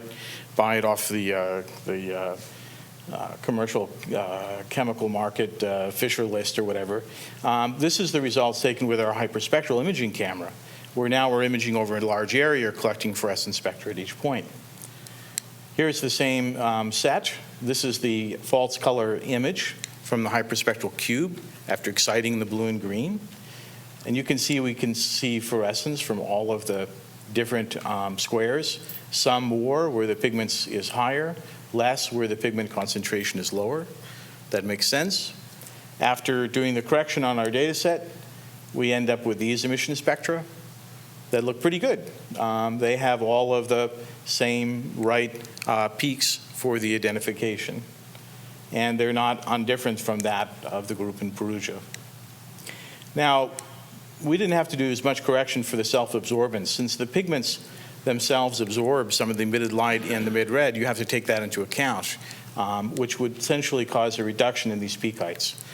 So by removing that, you can take that out, but the way we did it right on the edge of excitation, it minimizes that problem. Well, this is actually a very interesting question. So if we look at all of these test panels, which have lead white or zinc white and other combinations up here, and look at the emission, we can see how sensitive fluorescence is as a tool for the identification of the presence of eosine. Now, this one was a bit of a surprise. This is the result for scanning by our XRF scanner, looking for bromine, which would be the element that you'd use to potentially identify or sign in further presence. Now, you'd think that eosine should always be detectable if there's bromine present, even if you lose the pigment. But here's a problem. None of us have been able to see the bromine in the cases where it's mixed with lead, white, or zinc at these low pink concentrations. And integrating longer doesn't help out. And the people who are really XRF jocks, like Barbara Berry, would say, hey, no surprise. You've got a problem of competition between the lead and the zinc for the bromine. This is a hard problem. But sure enough, fluorescence, which is a very sensitive detection technique, gives you some information. So that's hopeful. So the first example we'll show you is examination of the fields of irises with the Van Gogh Museum, done with Ella, who was speaking next. And that's our setup and our antique slide projector. No joke, they didn't have one at the museum. They had to find someone who collected one and bring it in. We were also fortunate that the fact that this painting has been heavily studied by other groups, including Kuhn Jensen's group, where they have done XRF mapping. So already a lot of information was known in advance. This is not a great color image. This is our virtually clean one. It was partially clean, but it gives you an idea of where we're looking. This is an area we'll focus on detail to look at fluorescence versus XRF. And here you can see the color detail. Here you can see our false color emission, the associated spectra. And you can see where we're seeing red is essentially the map for where the eosine is. And here's the map for bromine by XRF. So at first glance, hey, not too bad. We actually saw the eosine emission. On second glance, they don't line up. Now, why would that be? The bromine that's detected by XRF is seeing all the layers. What we're seeing mostly by excitating in the blue and green is going to be surface. So it's more related to the surface paint. Keep that in mind because I think that's an important distinction. We know it's eosine because it's got all these nice little peaks. Independently, this is a sample test panel that was painted out by Ella's group and gave us nice peaks similar to what we see from the group in Perugia. Well, now we turn to the roses. And here we did the similar type of imaging, XRF imaging as well as fluorescence. This is our setup to do fluorescence imaging and reflectance imaging. Our setup to do XRF imaging. Here we're using the Artex source instead of using an EOS source. We sort of stole the Artex instrumentation and used it. The easel moves the painting across to do the data collection. And this is the first result on the detail.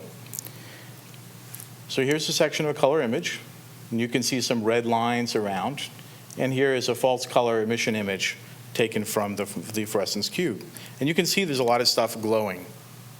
Some of it has slightly yellowish color, some of it's more bluish in areas where there's no fluorescence. If we look at the emission spectra of some of the areas that are red that are glowing, we get spectra that have characteristic bumps, not always with the same intensity, but in the right place for eosine.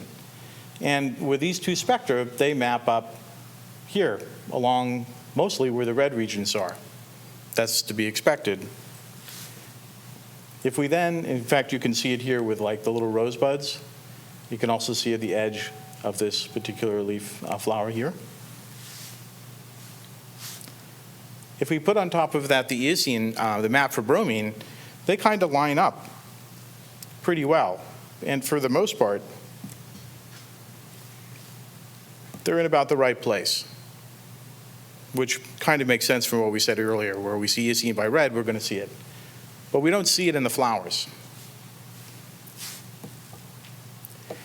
Now, what I want to show you very briefly, and this is a very complicated slide, and I apologize for that, is that if we move around and look at this spot here where the red is, we can see the fluorescence spectra here that has these little peaks that are associated with eosine. We can measure, we have the reflectance data so we can get the reflection to edge. This is orange-yellow. So in the orange-yellow, we see fluorescence consistent with the eosine. If we go to the deeper reds, the reflection spectra is not as sharp. It's more folded over because of the higher concentration of eosine. And again, we see those peaks and shoulders consistent with eosine, but we see a color difference. So the amount of eosine in these reds is changing, and the color is shifting, which is not a surprise. But it's consistent. That's the key thing. So what about the flowers? Because the idea was originally they were pink and not red. Not white. And cross-sectional evidence, cross-sections have shown the evidence of eosine in some of these flowers. And if you look at an early lithograph that has a lot of question marks associated with this, it does suggest that there should have been, if you believe this, there should have been quite a bit more in this flower in terms of red eosine, and more in terms of like strokes as well as coloring. And also in this bud here and this point here, but not here, not in these particular flowers up above and below. So if we go back and ask and compare spots between the two, so here's our emission spectrum image, RGB false color. If we go look at two places, one where this lithograph says we should see some eosine, in an area where the lithograph says we shouldn't, and then we use the spectra from those points, you'll notice that the spectra where we shouldn't be seeing the eosine looks broad and doesn't have any features or elements to it. But the one where we're supposed to see, well, it does have the 650, and it's got something here at 600. 550, I would say, is very iffy-ish. And this is after some attempt to correct for self-absorbance.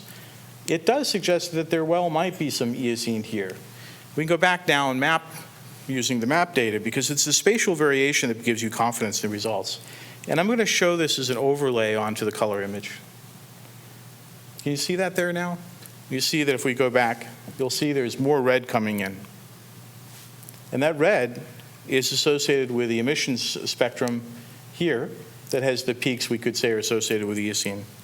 The green is the area where there's less eosine or no eosine, which is seeing broad emission associated with the whites. And you see they are overlapping in the areas that are essentially white from this early lithograph. So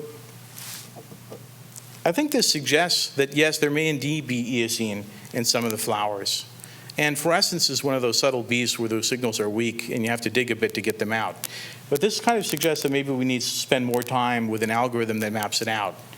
I don't know if this is absolutely right, but we do find some evidence that's consistent with it then. And I won't speak to the art historical question about this material, but I would be curious to hear about from conservators in the art historian community about this, whether this looks suggestive enough. Okay, so now we leave eosine and we move on to smalt, which all of you guys know is a pigment that quickly degrades in high humidity and high temperature, and quickly loses its lovely blue color. We're going to look at some test panels and then look at a Rembrandt painting. This is a this is a dispersed sample taken by someone in our group down here where there is known to be some smalt that has been lost over time. This is actually a table with a fabric over it. And you can see that in the material here, there are some fractional pieces of smalt left, this broken up glass, which still has some blue-gray color to it. Not intense ultramarine blue, but blue-gray, which kind of makes sense for the colorization of the painting. So we should find some smalt there. One of the things we wanted to know was, how does smalt change when you degrade it over time? Not just in the visible, we know the color disappears, but how does it change in the near IR? And the reason for doing that is to hope to find a marker by reflectance like you would for cobalt in X or F. So we did the classic unaged mixed with lead white and smalt. Then we aged it in a little chamber that controlled the humidity and fixed temperature. And within about 50 hours and by 300 hours, we quickly turned this into basically sort of a grayish, bluish, yellow type material, hazy, all characteristic of what happens to smalt over time. This is the reflection spectra that we measured from the sample. You can see the loss of the blue peak. You don't see the loss of these other small peaks, which is kind of interesting, but you don't see as much change by this large transition in the near infrared, the two of them. So that means maybe we still have a marker in the near infrared associated with the loss of the smalt. This is Lucretia, color image. That's a XRF scan of the painting. Here we're showing you just the cobalt K beta map. And you can see there is quite a bit of cobalt here where essentially that tablecloth would be, as well as other places in the painting. But we'll focus on that. And now, if we just look at that red transition edge in the near IR as a marker for a smalt in the reflectance spectra cubes, you can see we also pull out a similar area. But again, these are little different pictures. First of all, this is based on numbers of atoms. This is based on optical density. So there's some difference between them. Second of all, this is closer to the surface. This is everything. So there's some information related to how to restore color to this painting in both of these guys. So one idea that we have, and I have to admit we haven't pursued it to its end, is to say, well, we have measurements of the reflectance spectra of degraded smalt. We know roughly where the color should be by the cross-sections. We know these height variations from the reflectance cube. Perhaps we can use that to scale back the blue and then essentially reconstruct the color. And maybe we need to use a combination with the elemental map as well. But this is close to the surface, so it's useful. So we go down a road where we start picking up where Roy is talking about, trying to use our spectra, inform it by this intensity, get color estimates from cross-sections, and get ideas from conservators and art historians of what to do here. This is way too purple, I've been told. And that's just a start at it. Okay, and I would just like to thank the group that supported us in all this efforts. And colleagues, thank you.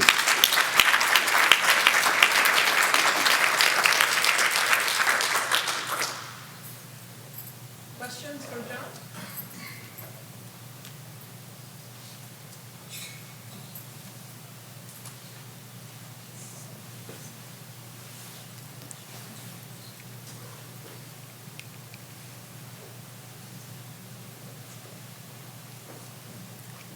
Thank you, John. Just one question. If you could comment a little bit on interferences by other pigments when in Eocene mixtures or layerings? Oh, yeah, sure. In terms of Eocene layering with other pigments. Fortunately, the stuff that, well, so you saw what happened to the whites in terms of the spectra in terms of fluorescence. They didn't change their overall edge band, so that the peaks and the shoulders were distorted, but they weren't lost. So that was a key component. In terms of XRF mapping, you're getting this loss of sensitivity. Everything we looked at, I don't think was really layered or mixed with another pigment. I think everything we looked at so far has been relatively pure. There were no other reds present in our case for these examples. So I don't know the answer to that. Though we'll make it harder.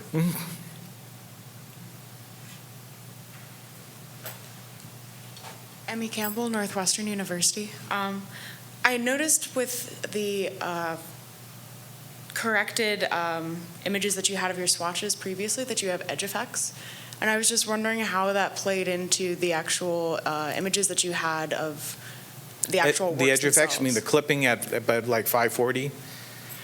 So if you, I think it was like about maybe 6 or 7 slides in, you've got your swatch layer, and Yep. you've got on the edges what basically appear to be very crisp white edges to the swatches themselves.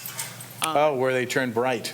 Yes. Yeah, that's right. That often happens, and I think that's things like oil and some pigment that's separated out from the media. One of the things that you note about these paint swatches is that they're not very uniform. So you see the brightness around the edge. That could be just some pure Eocene that's gone out. It could be the oil, a variety of different things. If you actually look at these spots, they're like speckled areas, bright. So I don't know how well they were mixed. There's some variability. It turns out I found in my life that it is extremely hard to find anyone who can make test panels, maybe Roy can comment about this, that actually are as good as paintings. Thank you. Thank you, John.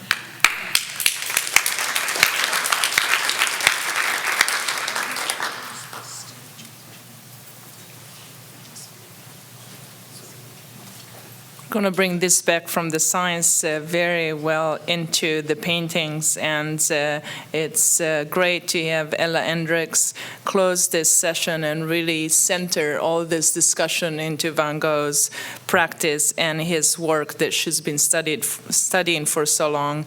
Ella studied art history at the University of Manchester in the UK and earned a diploma in conservation of easel paintings at the Hamilton Carr Institute in Cambridge in '86.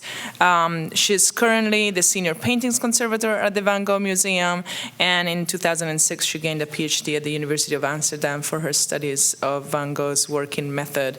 And we're very grateful that we have her on speed dial for any Van Gogh question related to materials or techniques, because she answers any and all emails we send her at any time of day and brings light into our search in the study of these paintings. So without further ado.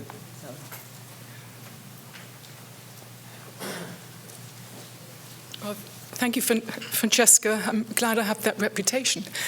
And I'm very grateful that I can build upon Anne's talk this morning, which gave a wonderful introduction to the importance of colour in Van Gogh's paintings. So I'm not going to dwell on that aspect too long, but I will start a little bit about that.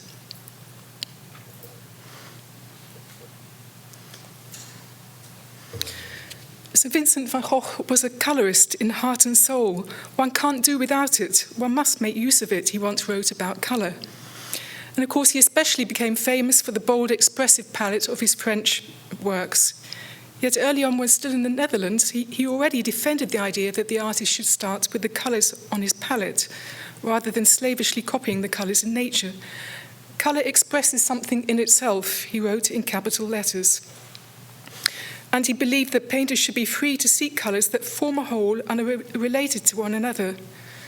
And that applied just not to the colours within individual paintings, but also to paintings that formed a series, this being a well-known example.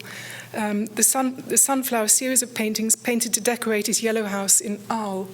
And here we see the first four, painted in the late summer of 1888.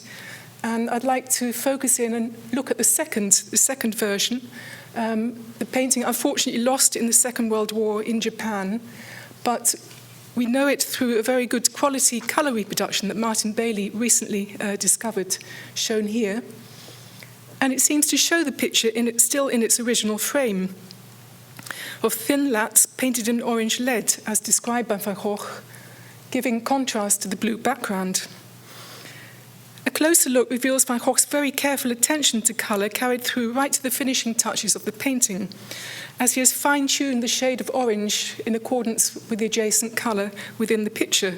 So if you look carefully, you can see it's slightly darker against the blue background and slightly lighter against the purple table. As Anne explained in her talk, Van Gogh's ideas on tone and colour were primarily inspired by the work of Eugène Delacroix, and particularly his theories of simultaneous colour contrast, as laid down in Charles Blanc's handbook, The Grammar of Painting and Engraving, that Van Gogh had read early on. And like Delacroix, it's thought that Van Gogh played with skeins of wool to try out arrangements of colour for his paintings. And this is one of my favourite objects in the collection that's come down from his Paris studio. It's a Chinese lacquerwork box with schemes of wool. And note the little kingfisher that's using it as a soft nest. It's missing one of his legs. But Van Gogh has resurrected him in this picture, painted in Paris, perched at the side of a river. And he's added a painted red border to the composition, since the canvas was to be exhibited without a frame, thereby introducing the trio of red, green and yellow found in one of these little balls of wool.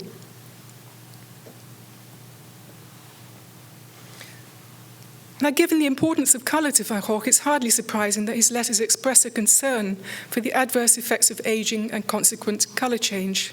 Paintings fade like flowers, he once wrote, following a visit to the Municipal Museum in Montpellier, adding that even some of Delacroix's had suffered.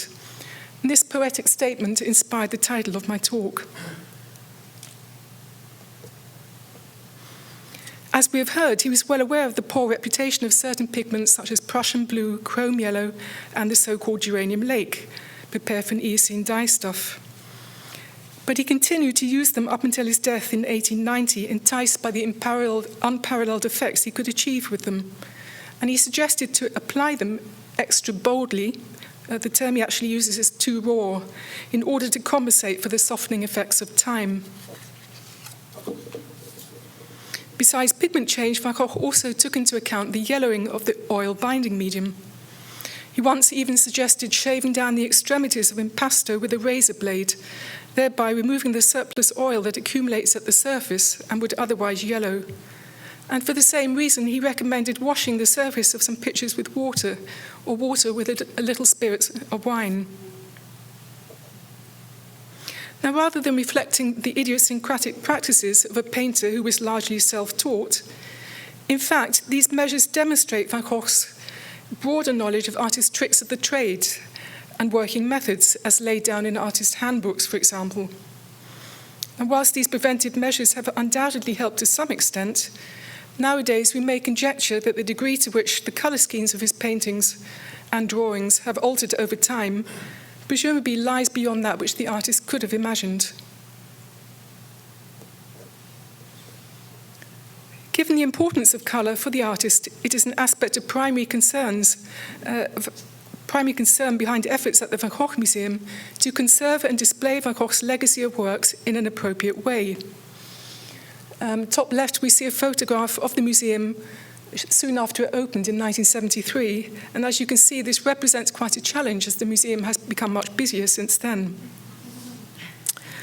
This paper focuses upon the question of pigment deterioration brought about by light exposure, but it would be telling only half the story not to very briefly mention efforts to address consequences of colour change caused by past restoration treatments as well. And most significantly, in the period 1926 to 33, virtually the entire collection of Van Gogh's paintings, which now forms the basis of the museum collection, was subjected to a systematic campaign of wax resin lining and varnishing treatments performed by the Dutch conservator J.C. Traas. An aged varnish and saturated wax resin lining adhesive has caused brown discoloration of exposed passages of chalk ground in this painting, for example, severely altering the intended tonal contrast, the tonal values of the painting. You can see particularly down the right edge, but also showing through thin passages of paint. In general, we now choose to leave the old wax resin linings in place, but research over the past 2 decades has greatly expanded our knowledge of the priming materials used by Van Gogh, and in conjunction with experimental reconstructions, has improved our ability to assess the degree to which lining has caused passages of exposed canvas to darken in individual works. Here we see Emily Nieder, who was performing these experimental mini lining and varnishing tests as a final year project at the Courtauld Conservation Training Programme, and the results were published in Studies in Conservation. Most conservation treatments at the Van Gogh Museum involve the painstaking removal of the old, usually damar resin varnish layers applied by Traas that have yellowed over time, and run counter to the artist's general preference for a matte, unvarnished surface in his French period paintings, often with quite spectacular effect. This is an example that was recently completed.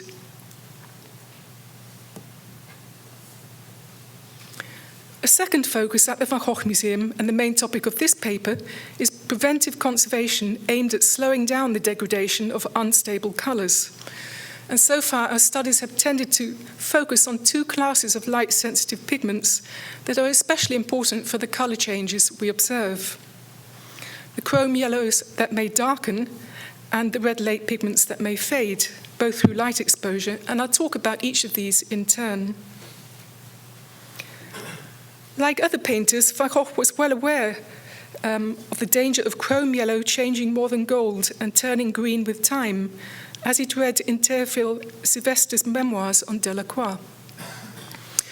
And at the bottom, we see a row of modern paint reconstructions, chrome yellow paints, made by colleagues at the University of Perugia, which had been subjected to accelerated aging, light aging, And it turned out that darkening occurs when exposed to light wavelengths below the 546 nanometers. So that's already in the blue-green region, even when ultraviolet is not present. Van Gogh's letters include paint orders for 3 different types of chrome yellow, numbered 1, 2, and 3.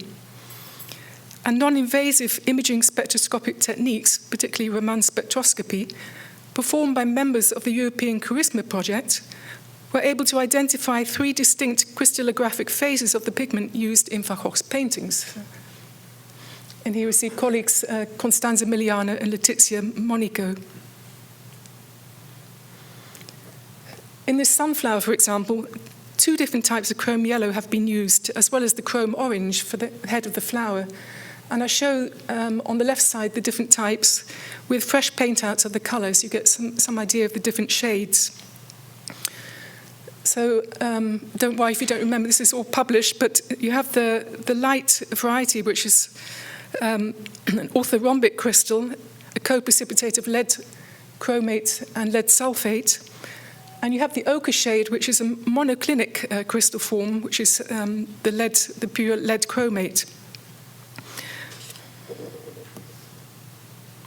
Further scientific investigations with colleagues at the University of Antwerp and Perugia have shown that it's the paler, lighter variety of chrome yellow that is susceptible to darkening upon light exposure through reduction of the chrome 6 to chrome 3 ion.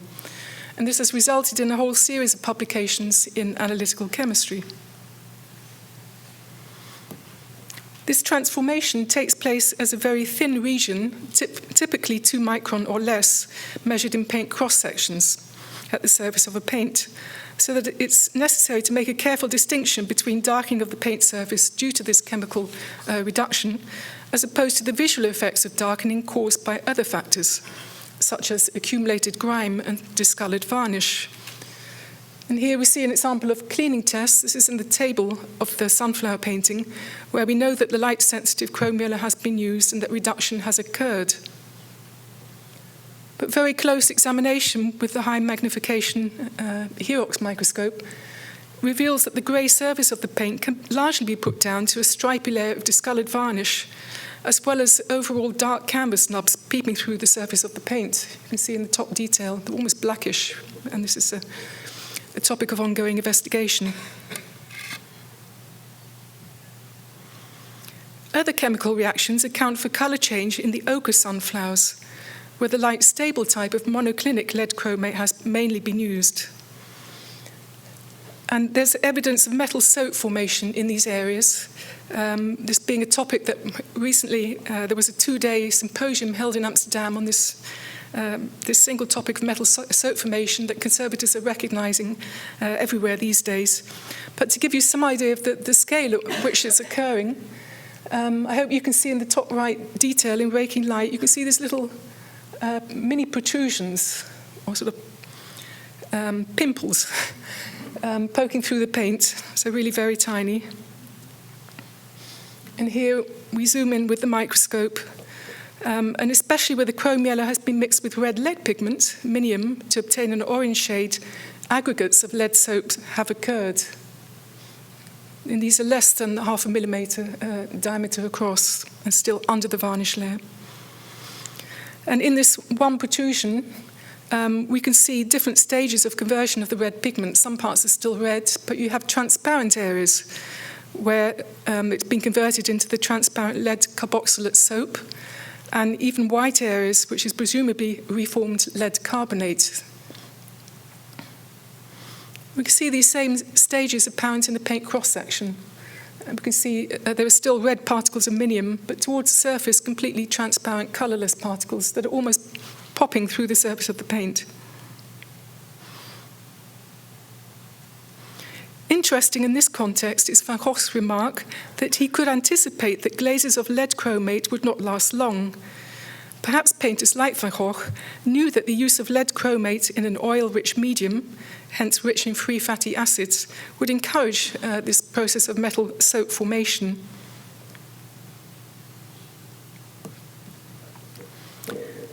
Turning to the Red Lakes, over the past 15 years, systematic technical campaigns of research for cataloguing projects at the Kröller-Müller Museum in Otterlo and the Van Gogh Museum in Amsterdam have revealed repeated evidence for fading of red lake in Van Gogh's paintings.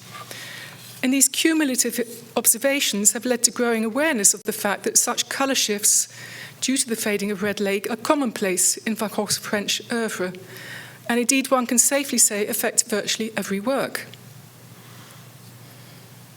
Working together with scientists at the Cultural Heritage Agency of the Netherlands, we've been able to chart the different types of red lake used by Van Gogh throughout his career and to recognise characteristic types of degradation affecting his works. Here we see the accelerated aging test that you've seen before in Roy's talk, and we could demonstrate that through accelerated aging that the most fugitive types, that's the eosin and the redwood lake, faded altogether when applied as a transparent glaze within a time span equivalent to 10 years of museum, modern conditions in a museum. So it's very likely that these unstable colours disappeared perhaps towards the end of Van Gogh's, either within Van Gogh's own short lifetime or soon afterwards at the time. Changes in Van Gogh's paintings have largely gone unnoticed and hence have not been taken into account in art historical analysis of the style and content of individual works. And I'd like to give just a few examples. Here, the violet colours in the path have lost their strength due to faded Brazil wood, weakening the effect of simultaneous colour contrast with the yellow reflections of the sky in the puddles. And up until quite recently, some critics had questioned the attribution of this painting, putting forward its strange colours as one reason for their doubt, but without mentioning or taking into account the impact of discoloration. This self-portrait is often described as being painted in the loose Impressionist style, yet to a large extent this effect was not intended.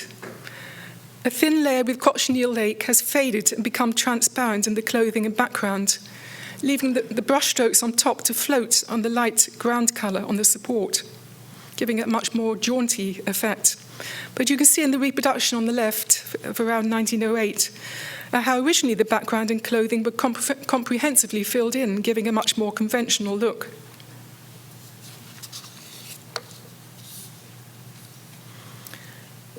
The cool monochrome palette of this painting has often been taken as a metaphor for the intense sense of loneliness that Van Gogh described he experienced when painting alone out of doors. However, residues of unfaded red colour, in this colour cochineal on an aluminium calcium substrate, around the edges of the painting, reveal that the colour scheme was warmer than it appears now.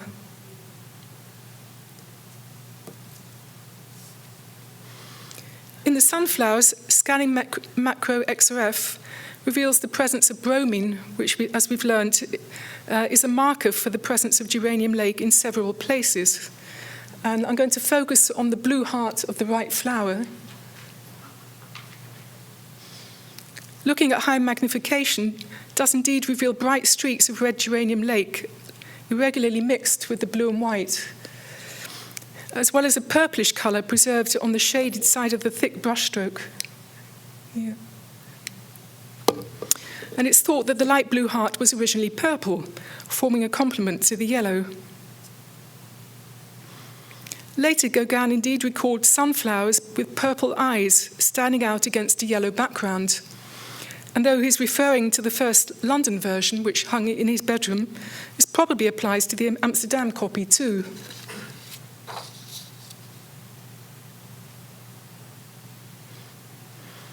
With this increased awareness of colour change due to the fading of red lakes came a growing desire to be able to visualise its effect. After all, one can talk about things, but that's not the same as seeing it for oneself.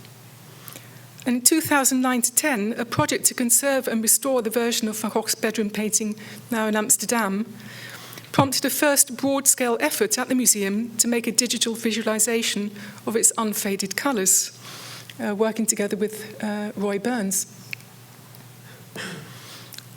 And these are some members of the reconstruction team, my colleagues, art historical colleagues Tayo Maidendorp and Louis von Tilburg.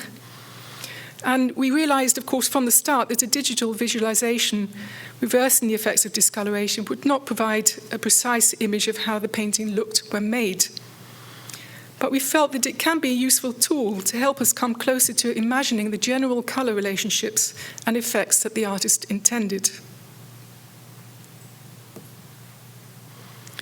Now, since the color changes and the impact are discussed in detail in the current exhibition and catalogue, I'm just going to show you the result here. So it's illustrated beside a photo of the painting after restoration in 2010, so that you can compare the two. They obviously look very different. But up until 2010, no one had ever questioned the way the bedroom painting looked, with its blue walls and blue doors and cold pink floor. In that year, when the painting was returned to the gallery, we wanted to include the visualization of the original color scheme in a conservation display, but were uncertain how the public would react. In the end, we showed it in the same room, close to the painting, but not right next to it, so that you could look back from one to the other, or focus on the picture alone if you preferred. Of the bedroom colours was incorporated in an app in the series Touch Van Gogh, What Paintings Can Reveal, which you can download free from what do you call that? From the shop, the App Store, yeah. Allowing the user to explore the painting layer by layer. And a computer installation with the app has formed a permanent feature besides the painting. Previous evaluation of using digital media in conservation displays at the museum had shown that the app device needed to be close enough to the object for its connection to be clear. And while it was initially feared that this would detract from the painting, it was found that interactives actually prolong visitor engagement and encourage the visitor to return to the painting and look again in response to questions they raise. But what about the future? Besides helping to envisage the original appearance of the bedroom painting, as part of this project, we examined the potential of using digital simulations to look forward in time and anticipate future effects of colour change, working together with risk management expert Agnes Broekhoff at the Cultural Heritage Agency of the Netherlands. Using the spectral data acquired from the earlier accelerated aging studies, print simulations were made to visualize the colors of the painting in progressive states of deterioration as a result of continued light exposure. In random sequence, a series of different sets of 2 prints were shown to members of staff and management at the museum. The left print always less faded than the right one. And each viewer was asked to define the perceived level of change in terms of a percentage loss in value, and to state in how long a period of time this change should be allowed to take place.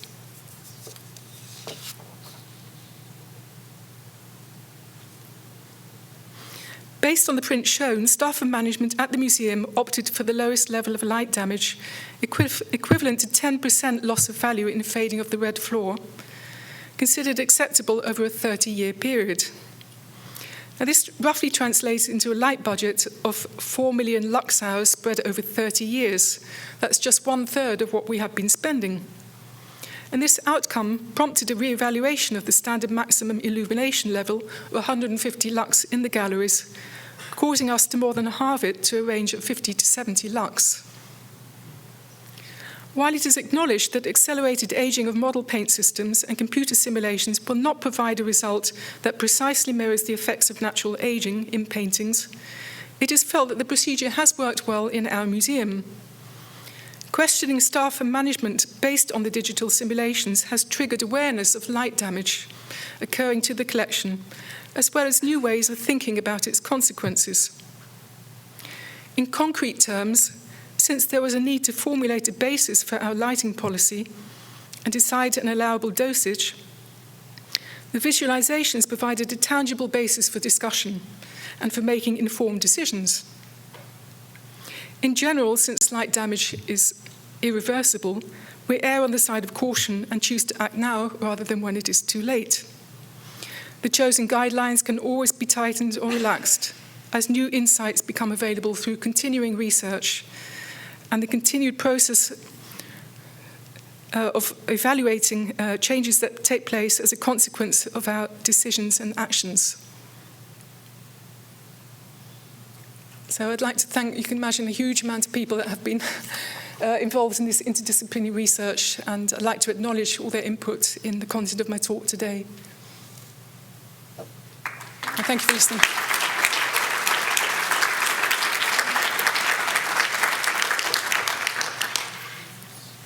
In the interest of time, we're going to take one question. Yes, Holly? You're the chosen one. And then more questions, of course, can be asked during the lunch and other breaks today. Well, I hope this qualifies as a good question. Thank you so much. That was gripping and informative and exciting in every way. I was anticipating through the course of your talk what you were going to tell us about the way in which didactics arranged for the public actually gave some kind of window into this amazing work you're doing, and by including the app in the gallery, that's certainly an important answer. Is there any additional material displayed in the gallery in a sort of conventional textual form? And connected to that, you were so astute in talking about the measures that are going to be taken in order to diminish the predations of lighting falling on the painting, but you didn't say what the lighting technology was going to be. Are you getting rid of incandescent, fluorescent, saying goodbye to halogen and moving to LED, maybe even OLED? I mean, I'd like to know about that. Okay. Maybe to start with your first question. So, yes, I couldn't. May I sit down while she answers? Is that the protocol? Okay, I'm not going to give a long answer, but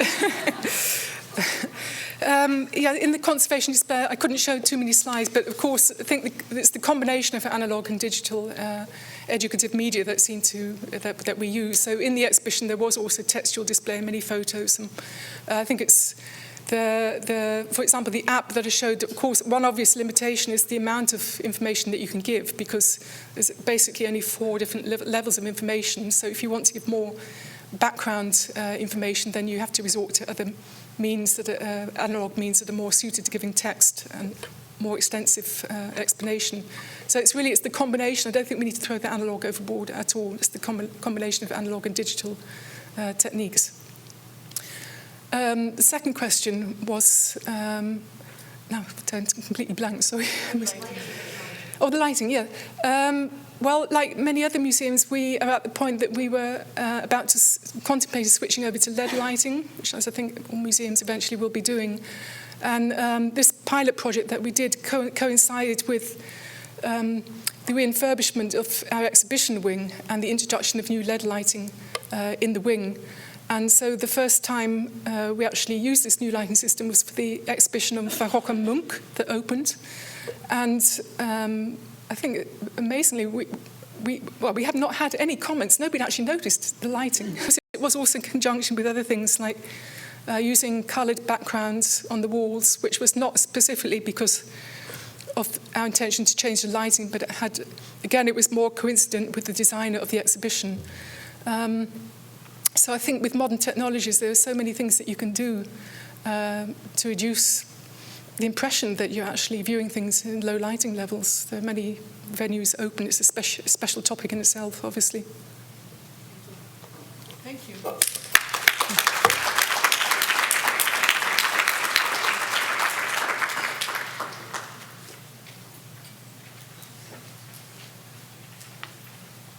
Marching along. We are moving now to the offline section and concluding section of this morning's presentations. A really quick sequence, I hope, of presentations of even more the behind the scenes of what goes into creating this recolorized visualizations of unfaded colors. And we're going to start with exposing our own dirty secrets. So I'm going to